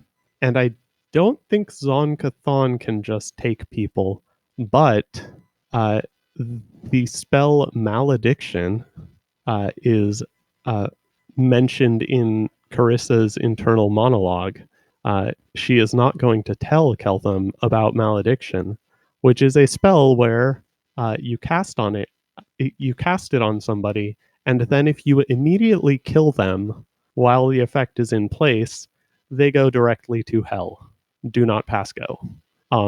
And it is it is only for hell. There, as far as I know, is not a similar spell for any other afterlife. You got to pick one of the three bad afterlives, but I defer to your Oh, that's right. expertise. That's right. Sorry. Oh, I defer to my expertise. Your expertise is better. Thank you. It is only evil, Mm. evil afterlives. Um, and it's a necromancy spell, apparently. Yeah, so neutral evil That's goes to like the Abaddon, opposite of necromancy. chaotic evil goes to the abyss. Right. So I guess that does say that I, is Zonkathon is lawful evil, right? He's a competitor for uh, Asmodeus. So he would Yeah, I be guess taking so. people to hell, right? Wait, what? He, I think Zonkathon. Zon Kuthon has his own afterlife He that people does. can go to. That is Realm, probably the bad. Shadow Plane, and Kviken. But he is lawful evil. So he is the son of the divine spirit wolf Thrawn. Um, Researching Zon Kuthon. yeah, just looking him up quickly to check if he's associated with hell, which I don't think, at least not according to this wiki page. So yeah, but the idea of just taking people to an evil afterlife is a thing. Is a thing. Um, Be and something the God treaties would disallow, but no. and again, security is being completely truthful when he says Asmodeus has the stronger claim on our souls because everybody lawful evil goes to hell in when they are maledicted. Right. So what happens next? So what happens next? We forget that ever happened. Uh, No, we don't. at least for now, Keltham casts spell immunity, which Mm. uh, at first does nothing because the thing about spell immunity is it's a targeted spell. It is a targeted counter spell. You have to know what spell you are countering, which personally I think is super dumb. I feel like counter spells are only useful if you can like know if you don't have to know beforehand what the spell is that you're countering. Like if somebody casts a spell on you, you don't have time to figure out what that spell is doing to you in order to cast the correct counter spell. I guess But Keltham successfully counterspells something he wasn't even thinking of. and that's the thing. Oh. He wasn't thinking of it. It is interesting, but he did identify it uniquely. Mm. And so he doesn't necessarily have to know the name of the spell, but Mm-hmm. he in his mind knows that the spell that is currently active on him is unfortunately share language. And Carissa uh, also picks up on the part where Keltham's spell worked, even though he didn't know what spell, or he didn't specify the spell by name or whatever. And Carissa says she didn't know it could do that, uh, which is an admission that Keltham does not hear because she is speaking a language which he no longer understands. But I thought that was interesting that Carissa, being a level 4 or so wizard, doesn't know how spell immunity works or that it can be uh, targeted without uh, identifying the spell by name. Um, Protects against spells, spell-like effects of magic items, and innate spell-like abilities of creatures. Okay, so they then figure out how to be able to talk again. And Keltham was previously saving his comprehend languages for later, but this is the perfect time. So I guess thank you, Abadar, for getting something right, which is that he will need 70 minutes of understanding people. Uh, because it takes an hour for somebody to prepare a spell. And in this case, that would be share languages. So he will be able to understand people. But now, notably, he's no longer speaking Taldane.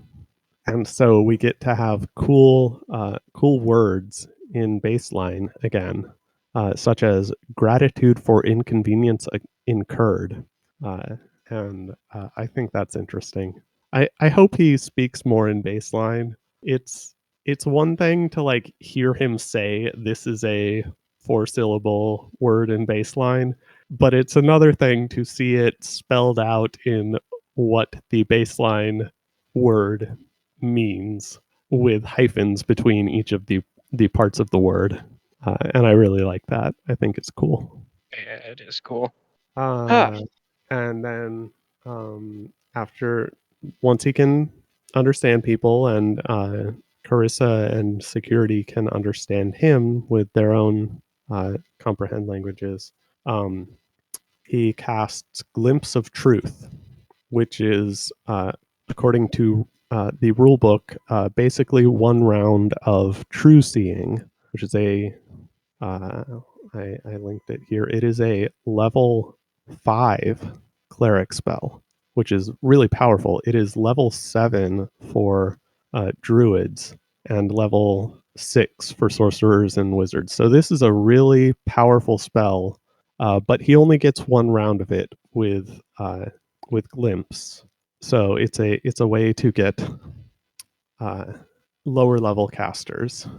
Although I'm looking at the rules and it says it's 4th circle, which I thought Keltham only has up to 3, doesn't he? Maybe level 7 Lost he has. track because I think he engaged in some obfuscation about how many levels up to he can cast and whatnot. And it worked on me, the reader.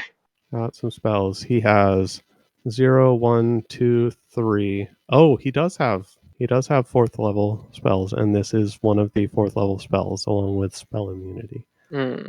So maybe you can explain, like, the only thing he's able to see is like a hidden drawer, and apparently you can see into other planes, but then this is treated as like a thing that they have to lie to him about its true purpose, and I didn't understand what's going on there. Yeah. So one of the things, of course, is we now know illusions are a thing, and so we don't want him to just go around seeing through all the illusions that they are probably going to be putting up over things such as symbols of Abadar. I see there's a quote here where Carissa is like, blah, blah, blah, we gotta tell him it's this, so he's not trying to stack it with Abadar's truth-telling. Yeah, Okay. exactly. And that is where, in particular, dispelling illusions or seeing through illusions would be important. Is that the only thing they're hiding from him, is that it can also see through illusions? So let me look at it. It gives you to see all things as they actually are. You see through normal and magical darkness. You notice secret doors hidden by magic. So it doesn't just reveal them, it like calls them out, which I think is why the drawer was calling to him. It was a secret thing. Batman vision, I think. What was that? He gets Batman vision. Yes, which yeah, I love the Batman games, the Arkham video games that have that Batman vision. I think they did that really well. But yes, the term.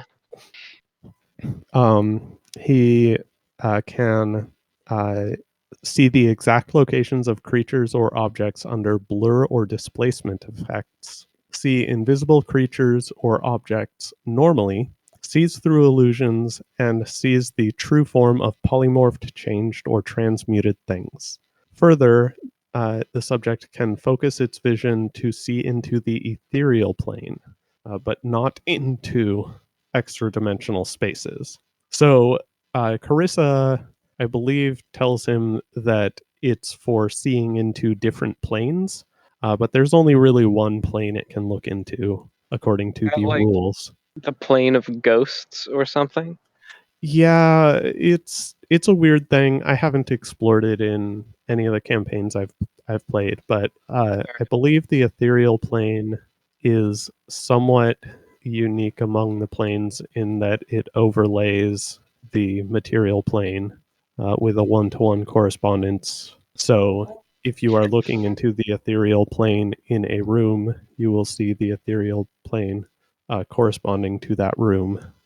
And so it's a place where creatures and things that can traverse planes can hide from people in the material plane.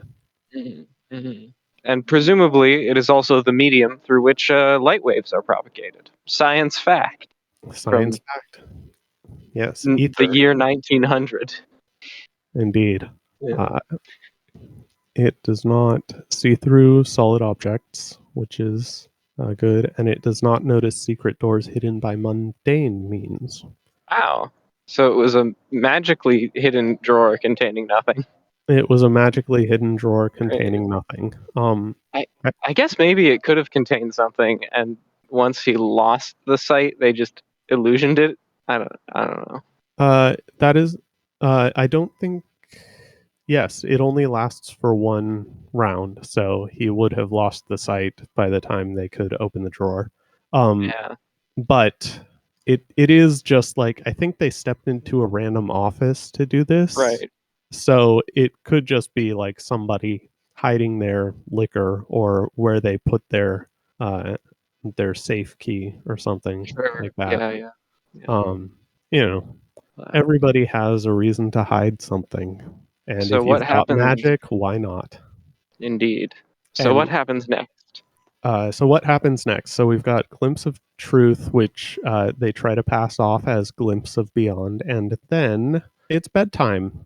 Well, not bedtime, it's library time. So, here we get to go have a chat with Ione again. And Keltham is like, "Hey, can you help me learn the list of spells for clerics?" So he wants to cross-reference uh, and check people's whether they're telling him the truth. Which, of course, uh, Ione is helpfully going to defer to security whether she should let him see the truth, and is going to wait until they can edit their own spell books to put Glimpse of Beyond in there in place of Glimpse of Truth. La, la, la. Yeah. And then So I mainly remember that for being a very long list of spells, most of which were not interesting at all. But then you skip to the ones that are crossed out, and you go, ho ho. yes, exactly. That is later. That is I have marked that as an interlude in my chapter Oh, okay. chaptering I can because see why. it's just a like, okay, well, here, look at the spell list, uh, and um, indeed there are things crossed out, and they're interesting what they cross out, but it all basically just confirms that yeah, they're trying to hide stuff from him. um, Mm-hmm. Mm-hmm. but before that, we get to meet Zon Cathan, which Oh, is yes. some fun times. This is our next, the last part, which I had originally broken out into chapter 72. But then I realized, wait a second, this fits perfectly with the title Glimpses of Visions because Zon Cathan is the way he is because he wandered into the void. And we, after that, see Nethys saying that he stared into the void further and saw the double void. Uh, Yeah. so uh, that is interesting. Of course, It's a Nethys was lying hilarious about that, thing to say. uh, but it's silly. Yeah, so Zon Cathan is pretty scary, let's say. And this I did learn in the um, campaign I played in set in Shellyax, is that Zon-Cathon temples exist, but they are not well regarded. They much prefer the lawful evil people worship Asmodeus, but they will tolerate Zon-Cathon sometimes, and so do the other gods. In fact, and why do they tolerate him? It's because exactly because he competes with Asmodeus. And Asmodeus is really strong and scary and evil. So they kind of just need Zon-Cathon as he's a spoiler, let's say. He's the Ralph Nader of gods. Ah, yes. So Yes. if Zon-Cathon gets too powerful, if Asmodeus gets too powerful, they're gonna throw Zon-Cathon at the lawful evil folks, and it'll help them put him down. But they're not the Throughout this very interesting explanation and exploration of Zon-Kuthon's psychology, and whether, as the reverse of Dubrawl, he would want to destroy the world or keep it around, or who can say? My main question is, how come Zon-Kuthon's name is not Dubrawl spelled backwards? I think that's a real big missed opportunity. Larbode. That Yeah, yeah. Larboud. It's me, Larb. I strike fear Larbode. into the heart. I think you just answered your own question. Yeah, it's Well, fascinating. it could be a different anagram, like Ladbo. Lad bro, you mean? Yeah, Or loud Lad boy. bro? Yeah. Loud, loud bra. Yeah, there's potential here. Yeah, Loud bar. He could be in a loud bar he and could not be be. in conversations. Well, I've I've gone too far with that bit. Yep. So, yeah. So the gods keep him around so they can throw him at Asmodeus, and here they get their chance. And by they, I mean Nethys, who says, "Hey, Zon-Cathon, you see this mortal over here in Cheliax, the one who fears you and is horrified by you? You're admittedly missing some context, but it'd be hilarious if you sent some minions to assault his location sometime soon," which is not untrue. I am looking forward to that, and I expect it to occur sometime soon. Although, I think I expect it with more certainty than the security guards, who expect it as much as Carissa has told them to expect it, which is 4% within the next week, something like that. Something like that. Yeah. And that's why it would be hilarious, because they've just discussed the possibility of a Zon-Kuthon attack. Yeah. Oh, 4% tomorrow, and Mm. 10% in the next week, and 40% in the next 2 months. And when I say those day, week, and 2 months, I actually mean powers of 2, or powers of 8, which is 8 days, or 64 days, because that's how Keltham thinks in orders of magnitude. You think in orders of magnitude of 12? Yeah, I think it's just that orders of magnitude of 2 are just they make sense to me, and I think they Yeah. make sense on a fundamental level. It's kind of Sure. like how in what our search for extraterrestrial life, and I think the golden disk we sent out with Voyager, those have like prime numbers uh, illustrated on them because they're very fundamental, and any intelligent uh, culture or society will know what a prime number is. And I think this is similar, that, just doubling things is a very fundamental thing, and Dathalon likes fundamental things. I'm kind of curious, like, why Nethys his pitch seems to be that it's hilarious, which is true from Nethys's point of view, but I don't know why that would motivate Zon Kuthon. Nor does it really seem important to Zon Kuthon. I mean, one mortal hates him and is terrified by him, and so I guess Zon Kuthon would like to attack if it would make a mortal terrified, because he's evil, baby. He is But it's evil, baby.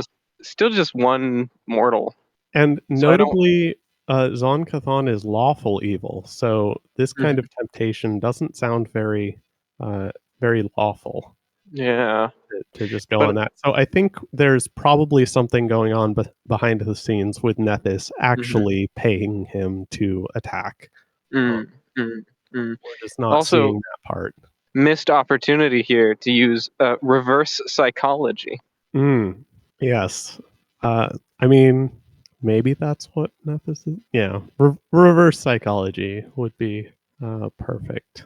Uh, okay, so they have Dupermall their would not little do chat this. there. So that is the end of the chapters that we told our listeners to read, but we have a couple more chapters here. Hmm. Okay, so now we are on chapter 72, Correction. Um, and in this chapter, we have Carissa going back for correction, right? Um, and so she uh, goes to chat with Milo, and I there is distant screaming in his office, which is a great way to introduce yourself uh, to that scene, um, which I'm pretty sure is probably the security guard from earlier. Uh, and so Carissa asks for correction, specifically with regard to making excuses for when Keltham uh, finds out various unpleasant things about the situation or country he is in. And I think I mentioned earlier when Carissa was dominated that uh, there's this skill SDFU in the role playing system that I play. And this is basically what she's doing is she's like adding skill points to that, like, making sure that she doesn't say things that are stupid accidentally. And she's actually really freaking good at it, which is like there are some things that I just thought like, oh man, how the hell is she gonna weasel out of that? And she managed to get it. Well, nevertheless, Yeah. yeah. So uh, so basically, my law is like, you are uh, making up these excuses that are uh, difficult and on the fly, and they're, giving us some work to do. And Carissa is like, you know what? Maybe, yeah, but other people are doing a lot worse than me. Uh, and I've got this lovely quote here. I appreciate that you are monitoring a tendency toward excuses more complicated than they need to be. I am noticing a tendency toward plans that require using a degree of ability to manipulate Keltham's environs, which I would prefer he believe Galarian magic does not enable. Which is, that's probably a good thing.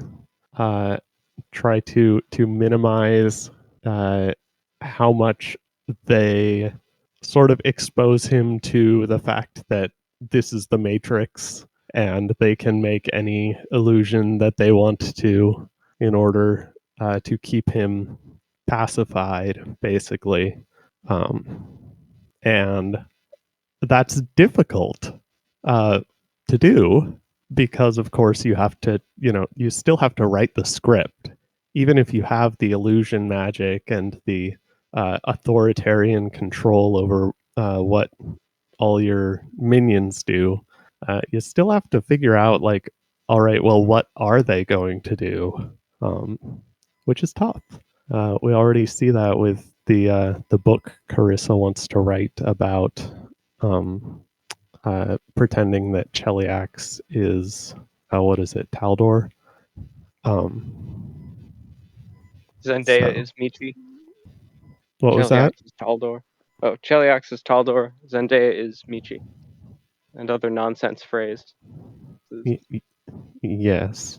Yeah.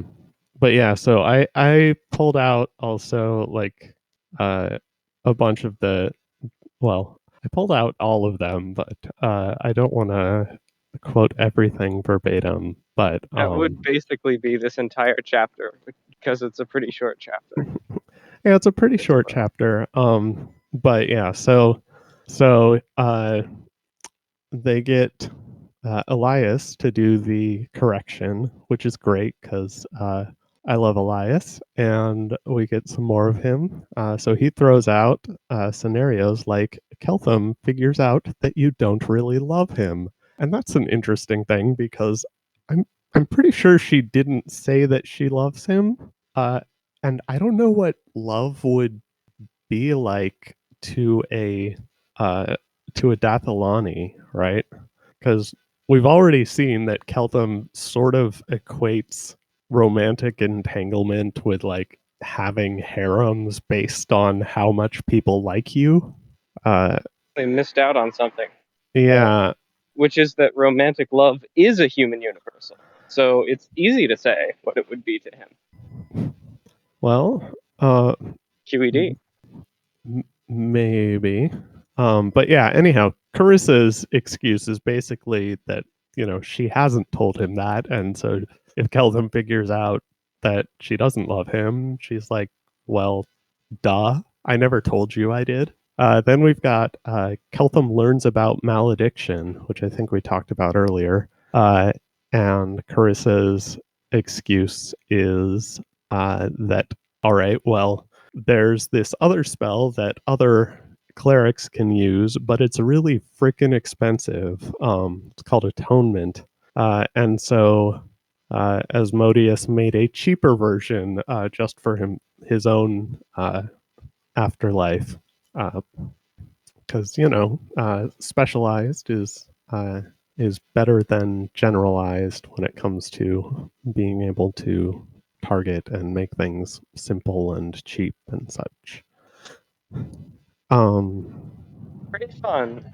Again, how because Keltham doesn't know any of this stuff about like demons and devils and hell and evil being bad. Mm-hmm. There are things that are like, yep, this causes demons to drag you down to hell, and is an extremely evil spell. And he's like, well, I guess that makes sense. Sure, maybe people want that. Maybe Yeah, people want that. that Which doesn't have anything to do with that fiery plane I saw earlier. No, good, good. yeah. Which of course Elias follows up with oh, so it only gets used on people who want to go to hell? And Curse's response is basically like it, this that this was an oversight on the part of the gods, that like theoretically if she were a god and she saw Asmodeus making a spell like this, she would be like, dude, you're fucking bypassing Pharasma with this. Please no, stop it. Uh, and she says that would be a enormous god diplomatic incident. But of course, for whatever reason, probably just arbitrary Pathfinder lore, that either didn't happen or has already come and gone. Yeah, yeah.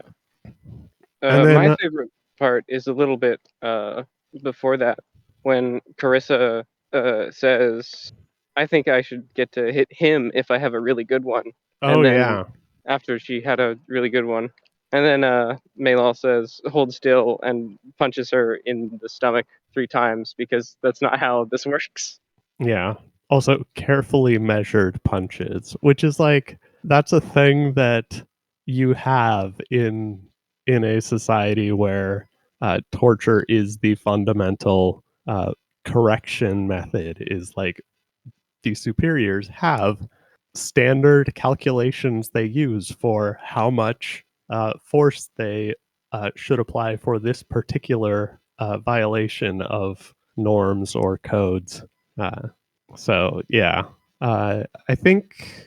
I didn't mention that when Carissa points out that uh, her excuses are better than other people's excuses, Mylal actually uh, hears that and he kind of, I think, goes easier on her a little bit for that. But on the other hand, he points out that, like, okay, well, what you're telling me, you were not thinking about that when you made those excuses.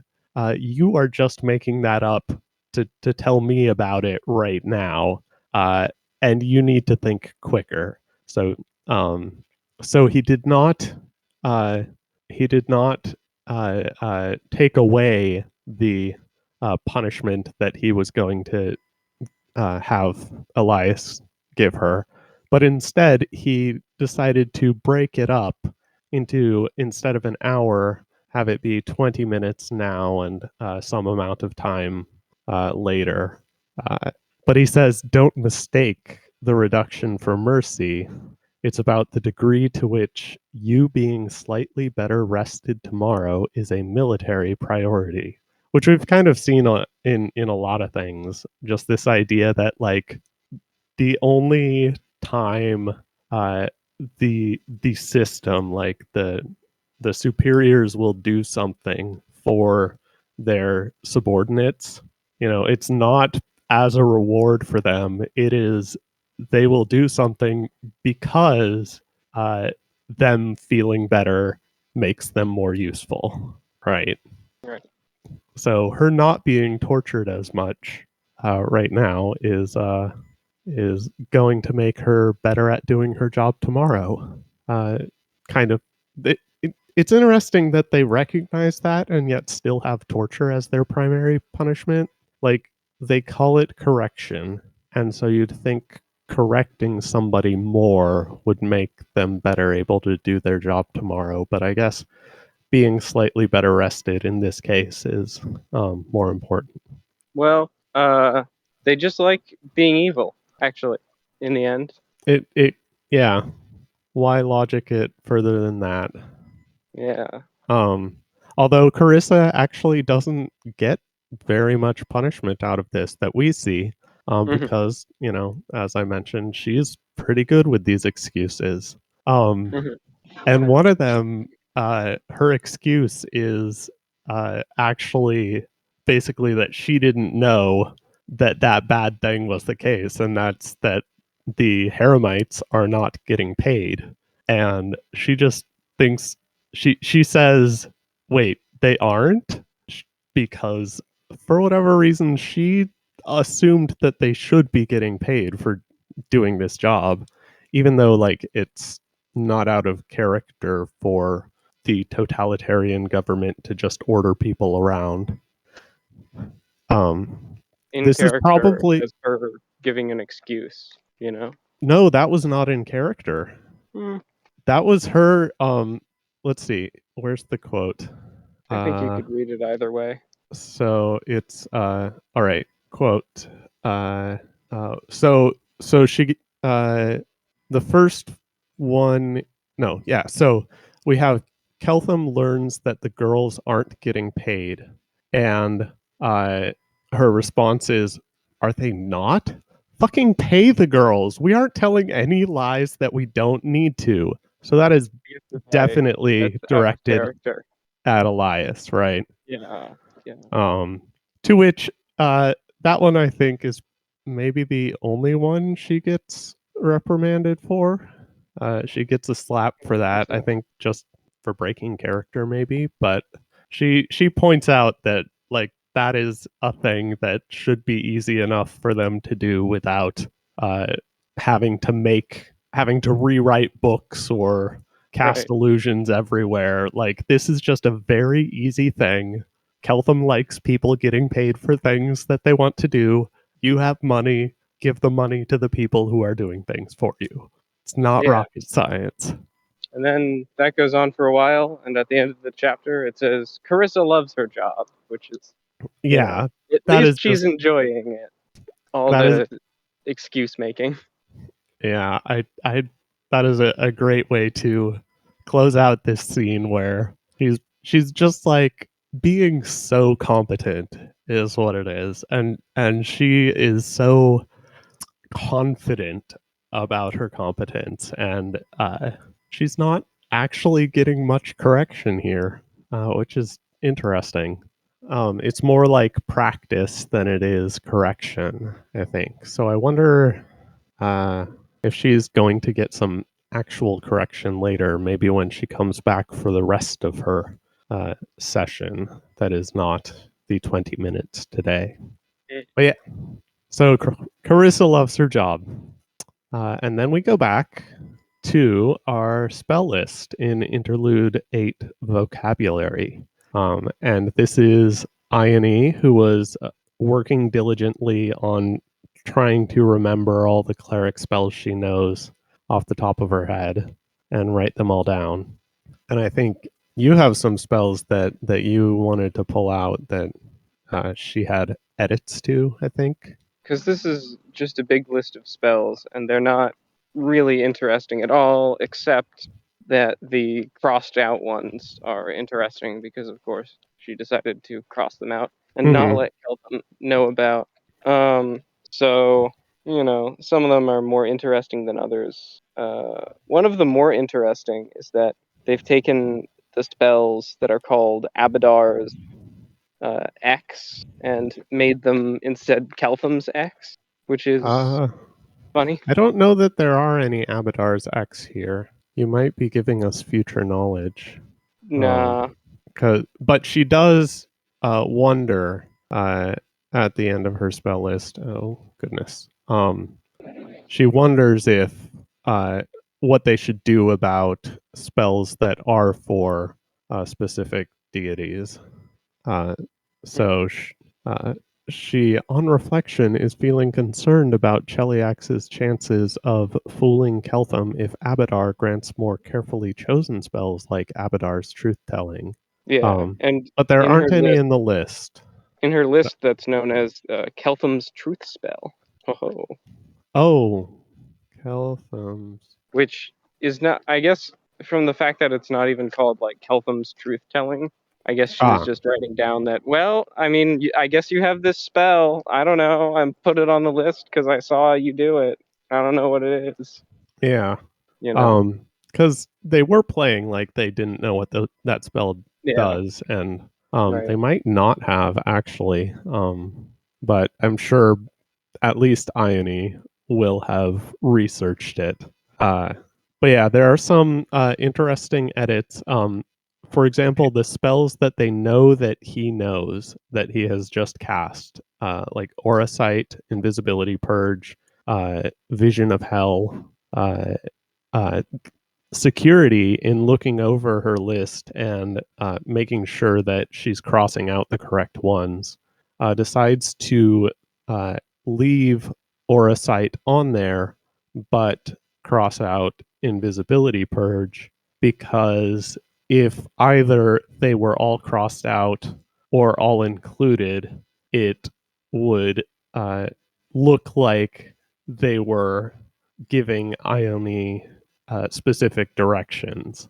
But because only some of them are going to stay in, it does not look like they are giving her specific directions, or at least whoever it is isn't one of the people who knows what spells Keltham has already cast. Step in the clever game of cat and mouse.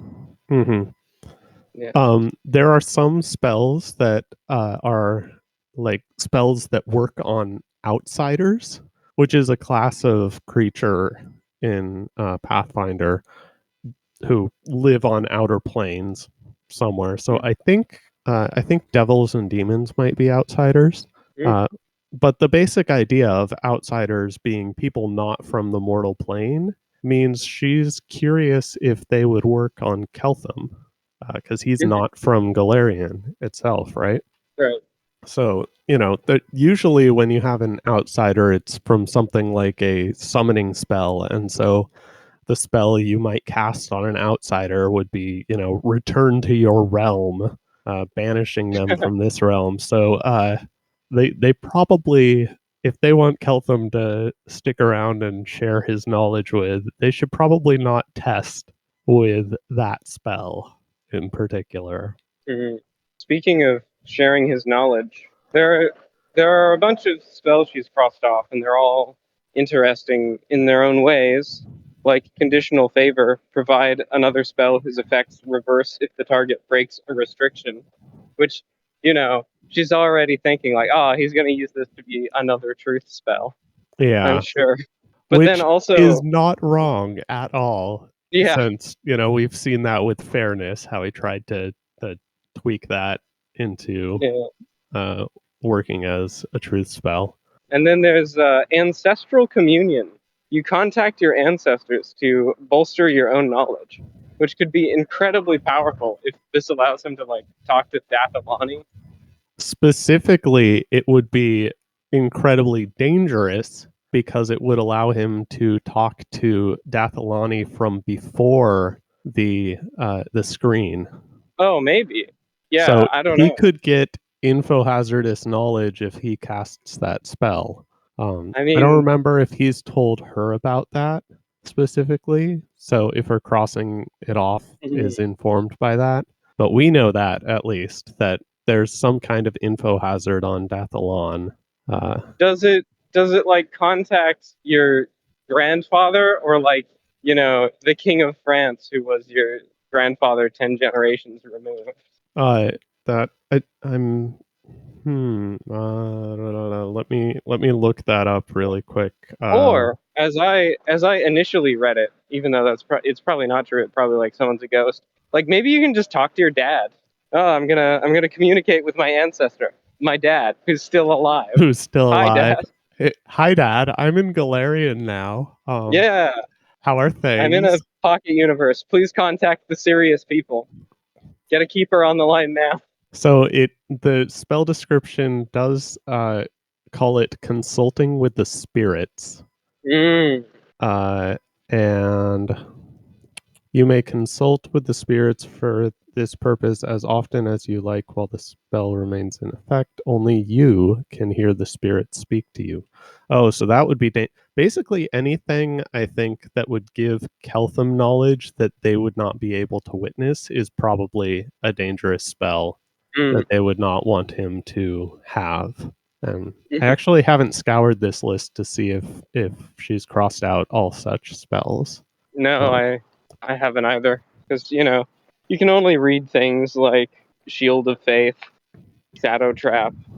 uh-huh. Eventually you just have to say there's not going to be anything Yeah, just here. my eyes glazed over a bit reading this because I've seen the spell list so many times just Right. playing Pathfinder and D&D that I just assume I know most of these. She did make a few edits, and there was one that was edited uh, and crossed out, which was, I believe, malediction, possibly. Let me see. Yeah, so Ione did not give the stock description of malediction like she did for almost every other spell. She instead described it as fuck with the entire afterlife system and send a paladin into the abyss. It's not like Pharasma really gives a shit, which that kind of communicates a little bit of heresy on her part. uh, Yeah. um, All right. That's all I got for that one. yeah. And then she asks security uh, what she should do if Keltham gets suspicious, because we've already seen that they've been conferring in confidence. Uh, and basically, security tells her that, you know what, you should run away with him if he wants to run away, because we need somebody to keep an eye on him anyway. It might as well be somebody that we know. Uh, that we know already has a relationship with him, etc. Yeah, and here is, I believe, where we learn that Ione, we learn a higher level of her curse, which is apparently she will be able to travel directly through polyfractal library space, which sounds Yeah. awesome. Yeah. It's not just fractal, it's polyfractal. It's polyfractal, yes. Is that like a Pathfinder thing, or is it just a cool new thing? I actually haven't looked it up. Oh, I don't even know if polyfractal is a thing. Uh, Polyfractal refers to a system consisting of 10,000 plus members and several modifiers in high numbers. The heck? L space. Hmm. I I have no idea what that's supposed to mean, but Hmm. apparently there's a library space, uh, which is I wonder if that's anything like in, I think it's Interstellar, right? Don't spoil Interstellar, but yes. Yes. I There, know exactly what you're talking which definitely, yeah, that feels polyfractal. I think about. that particular library space. Hmm. Um, Hmm.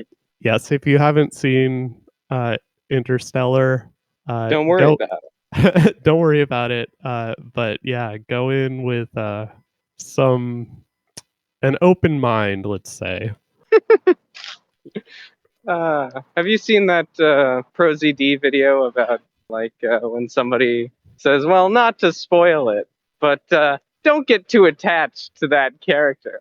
ProZD's like, so he dies, okay?" Yeah, yeah. Which, to be clear, may or may not be what happens in Interstellar. I ain't saying. I was just reminded of a funny video. Yep. Yep. All right. And of course, she mentions that she needs a portable library, which is interesting because the way they talk about it, um, she says she needs enough books to turn some room wherever she goes into a library. I think one full bookshelf should do it, but two would be better. I don't think she has figured out that um, the trigger for her exploding is getting bored. I think she just feels Mm. that the compulsion to be in a library uh, is the curse's uh, mandate on her.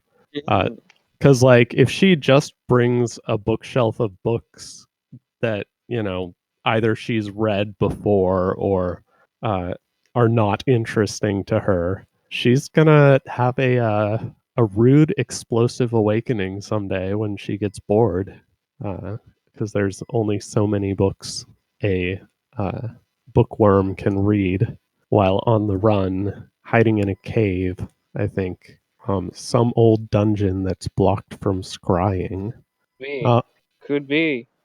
could be. So that's Ione, and then we get back to Keltham being Keltham, which is we're led into it because Keltham is recovering from seeing that vision of what is definitely Zon Cathan's afterlife, nothing to do with Asmodeus. Uh, and he distracts himself in two ways. One is by writing about sex things that he wants to talk with Carissa about later, uh, which in Dathalon is a completely reasonable and well known tactic to overcoming the distracting conversations that are the fundamental obstacle to sex. So, yeah, Speaking taking notes. Speaking of distractions, my Googling caused me to conclude that polyfractal library space is a Discworld thing. So that's cool. Oh, Yeah. okay. Well, I hope that's not just a one-off reference, because I kind of want to see them travel through polyfractal library Yeah. space.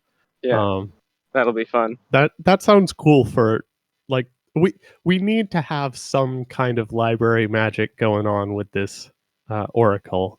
Mhm. Uh, Something other than just pulling books and exploding if Mhm. you don't have enough interesting ones. Mhm. Um, Anyhow, you were saying. Right. So the other thing that Keltham does to distract himself from hell is he tries to come up with a code for talking to his god without talking to his god.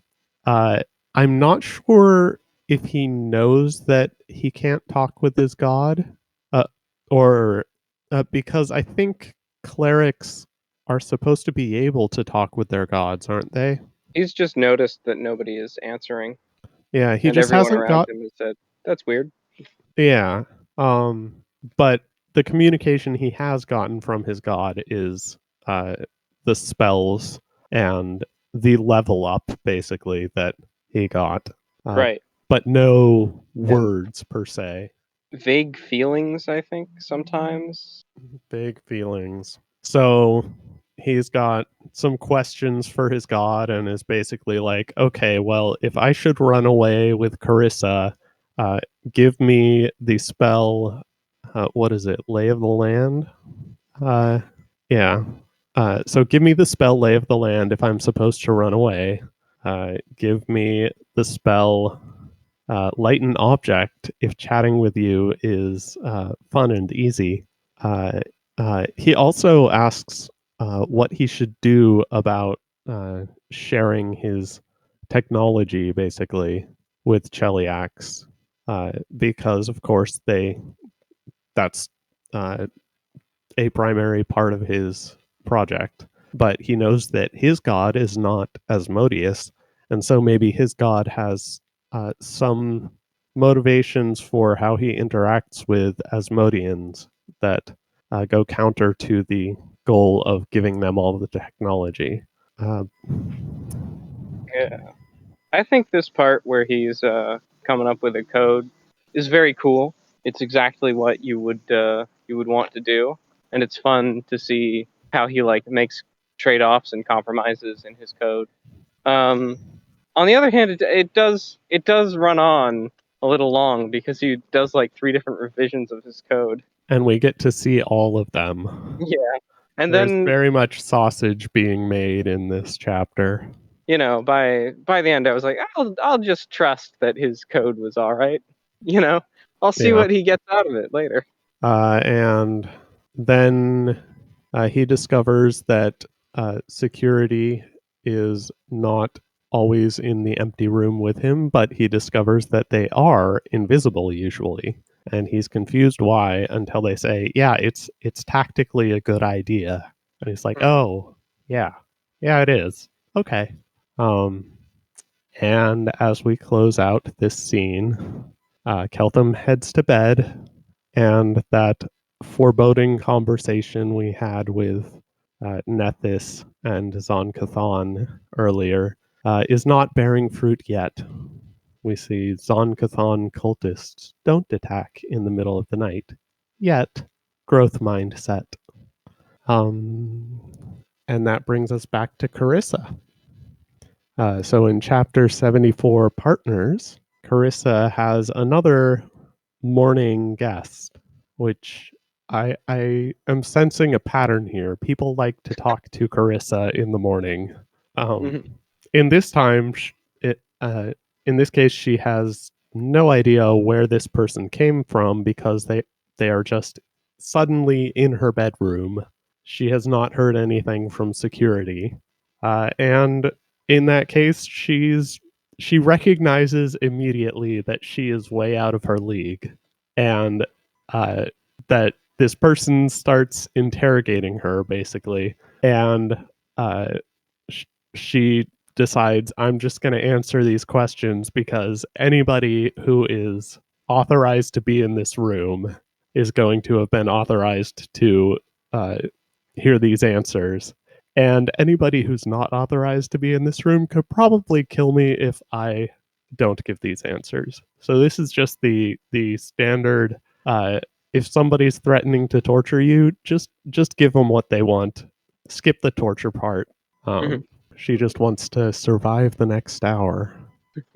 Yeah, this was a very exciting portion of the book because whoa, anything could happen at this point. Mm-hmm. Are we gonna stop our current course of the book to go do a revolution instead, as Yeah. this lady seems to want? Hmm. No. Yeah, this definitely feels like we're getting to the good stuff. We have been introduced to a character who is definitely doing things. She wants things to be done. She is talking to an underling, basically, despite being incredibly powerful herself. Uh, and it's like we if this were a role playing game, this would be sort of where we're introduced to the either Gandalf or the big bad evil guy, uh, Mm. where she just comes in and flaunts her power and then eventually just disappears into the night. Uh, and now Carissa has some foreboding that uh, things are plans are afoot, and she is a part of those plans. And in this case, we do learn that said big bad evil guy potentially is in fact the queen herself. Which, okay, this is big. Carissa Yeah. has had in one day, in the space of one day, talked to the high priest of Asmodeus and the queen of Cheliax. Like she's an Mhm. important person right now. Oh, Mhm. sorry, the You're high moving up in priest the of world. Asmodeus, the queen of Cheliax, and a personal devil to Asmodeus. Uh, right. Or a devil delivering the word of Asmodeus directly to her, as opposed to through True. channels of the church. Right. Yeah. Uh, so she is very much a central character, and she is realizing how much power and how much it's more like at this point she is excited for the power. The responsibility is just sort of in the back of her mind. I liked one of the notes here where uh, Abigail mentions basically that offhandedly that she murdered her brother, and we are told that the history books do not say that, but that in a world where it is trivially easy to heal somebody and fairly simple for somebody with a lot of money or power to literally bring somebody back from the dead, the fact that he stays dead, that's very indicative that somebody wants him dead. So even though the history books are saying that he just died in an accident, he drowned, uh, everybody's gonna know what happened. It is the sort of story you put in the official history books when you actually don't want people getting confused about what really happened. Which is, it's not terribly wrong, philosophically speaking. Like, there are things that go in history books and are just the boring truth, and people have arguments over them day by day, right? Um, all the time, people are arguing about things, whether they are true, just because they're so mundane, and there is not a obvious contradiction. Uh, I'm but here, thinking this is definitely something that Keltham would read in a history book. He'd go like, "What? That doesn't make any sense. What the heck is going on?" why would they You write know, this in a history book? like why would it? Why would a world where you can revive people just let this guy be dead? What? Yep. Uh, let's see. Oh, and actually, we don't just find out that this is uh, Queen Abigail. Carissa actually reasons it out because everybody else in Cheliax is under instructions, basically not to fuck with her and not to uh, give her guidance unless she seeks it out. And this is definitely guidance she is getting without having sought it out. Right. Right. And so Yeah. she says exactly that, and the implication is clear that she knows this is the queen here. It is either the queen or somebody incredibly powerful who is a rival of Cheliax themselves. Um, in either case, you know, she knows enough that this is a very powerful person, and Abigail feels comfortable revealing her face, which is actually, I think, this is possibly the first face cast we've gotten of an actual character. Uh, the Certainly has demon, that style. the demon who delivered the instructions at first may have had a face cast from the actual book art, but I believe Mhm. this is Abigail, who is a character in Pathfinder lore. Mhm. We get to see the Pathfinder lore version of her instead of some random actor. Yeah, I kind of, I don't think this face cast that's just one JPEG is really going to carry all of the emotions that Abigail That is may have to true, exhibit. right? Not You know, having a whole TV series worth of expressions. she's just going to smirk But forever. on the other hand, like, what other expression does a uh, a royal who has a deal with the god of hell? What other expression do they need but that, like, calm and uh, uh, clever arrogance that is sort of conveyed by that half smile? She's like, I am above everything right now. You need I that, don't need to yep. emote to you. And It would then be you beneath need me. a pout when things don't go her way, and you could just go in with Photoshop and turn that smirk upside down, and That's then true. she would be pouting. There is one pouting situation here, which I think we readers are feeling with her. This disappointment that Carissa is not immediately going to be her playmate. Yeah, yeah. Somebody who is not disappointed by that, of course, is Mylol, Hmm. who got to witness Abigail reading the sex scene Hmm. and making silly faces at him. So I guess there is some emoting that is going on behind the scenes. Abigail apparently likes to tease Mylol, and that's probably because Mylol is a servant of the church, and Mm, in particular, she probably enjoys fucking with servants of the church because, in particular, she considers herself above all of them in mhm, a situation where they would normally have been above her. mm. She considers herself the peer of Asmodeus, Yes, the junior partner. the junior partner, right? Uh, Only junior because she's still mortal, right? Yeah. Uh, I also like Carissa's response when Abigail reveals herself uh, and has just heard that Carissa clearly reasoned out who she is. She says, "Shouldn't you be kneeling?" And Carissa's response is perfect. She says, "Should I, Your Majesty? I was taught to kneel if your entourage passed down a street I was walking on, but my school omitted any lessons for how to comport myself should you appear in my bedroom. Perhaps in bedrooms one prostrates oneself as for a pharaoh." What Which, a bon mot. what was that? Oh, I just said what a bon mot. Yes. Yeah, she's just, she is, I would say, insubordinate to a fault here. She's just giving the same attitude to the queen that she was giving earlier to Mylol and Elias. But very cleverly, not being wrong. She's very much a smart ass here.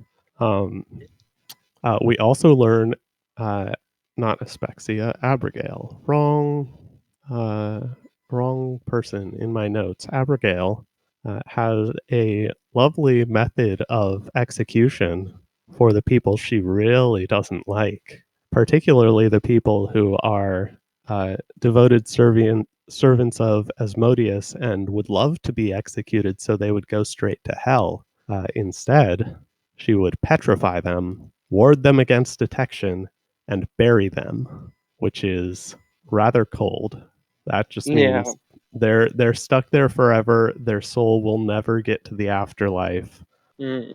Uh, it's kind of so something uh, something I should have mentioned earlier is that Abigail is being played by um, by Eliezer, and this method of executing somebody is reminiscent of the method of protecting Horcruxes that he gave us in Methods of Rationality, right?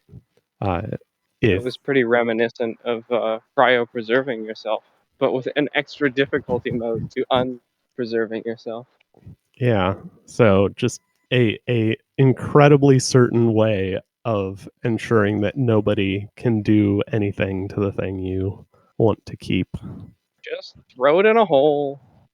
Um, and I also mention that this is Eliezer taking the role of the regent here because after Abigail leaves, Carissa calls for security, and this is the first time where the security is not played by Kelsey, I believe. Um, and so we have Eliezer controlling security, who has been uh, done away with by the Queen for now. So we get to see that the Queen's plans are, in fact, overriding normal circumstances here. Of the authors basically gets their own characters, but then security isn't really a character, so Yeah. anyone could be security. So, yeah, then Carissa survives the encounter, uh, potentially barely. She got that terrifying threat. Uh, And along with surviving the encounter, she gets a boon because, again, Abigail is not bound by the orders from Asmodeus to not help Carissa. And so she can give Carissa a an allowance for what was it? An enchanting allowance, I think. That's about right. And she gives it to her in, of course, the evilest way, which is in in a bag of holding that will do something unspecified to whatever hand you put in it. Yeah. And we don't get to see what that is just yet, but Carissa is as curious as we are. What could it be? Indeed. Also, uh, Milo has her intelligence headband, which is excellent. So I think the reveal of the headband is a great place to close out this book. That Carissa is, we know Carissa is going to get some good things. She has a bag of holding with money in it, definitely, possibly other things, and a headband waiting for her. Everything's coming up, Carissa. Everything's coming up, Carissa. Yeah, I wonder like where she's going to end up by the end of this. Yeah, It it's a is. good question. I think it is heavily suggested that we are going to see her run away with Keltham. I think she's going to be. Certainly in the card. She's probably going to be the one who sticks by Keltham. I I don't think there's enough interaction. So on a meta level, I'm speculating. Uh, I don't think Ione is uh, close enough to the forefront of the narrative to be the one we follow along with Keltham, presuming Keltham is the one we follow when he runs away. It could be that he runs away and we get to see those left behind, uh, which would be interesting. Oh, that would be splitting the party. That that would be splitting the party. Yeah. Um, and so, given that, I don't think Carissa is going to end up becoming queen uh, or potentially high priestess. I don't think She that's does quite in the cards for her, even though she is clearly very close to them power wise at this point. She does keep thinking, like, I gotta get more ambitious. I can't be playing the small guy game. Yeah. Just, cower in front of the queen. Gotta be playing the big guy game of cowering in front of the queen, but in, like, a cool way. In a cool way, yes. Yeah. All right. Well, I think that's about what I've got for this book. Right. Yeah, same. So, It's a good book. Keltham has initiated pseudo-hypothetical chat. Oh my ass, Woman with Bunny Ears, a Twin Peaks podcast, Season 3, We Want Headbands, is how many syllables? Welcome to Galarian, where our hosts Flashy Man and Cakoluchiam have just discussed Book 8 of Project Lawful. That is Planecrash, a glowfic by Lintamonde and Eliezer writing as E.R. Wayne. Next week, they'll be discussing Book 9, which you'll find on imsiYUDT.com or by clicking the link in the show notes. For those following along on a different medium, you'll also find the last line of the chapter, or some other indicator to let you know where the book ends. Speaking of different media, you can also find a link to Ask Who's serialised audiobook project featuring a full cast of AI-generated character voices, which is an excellent way to enjoy the story without straining your eyes, if I do say so myself. As of this recording, it isn't even up to Book 5. But right now, the primary bottleneck is money, and any support goes directly toward accelerating production.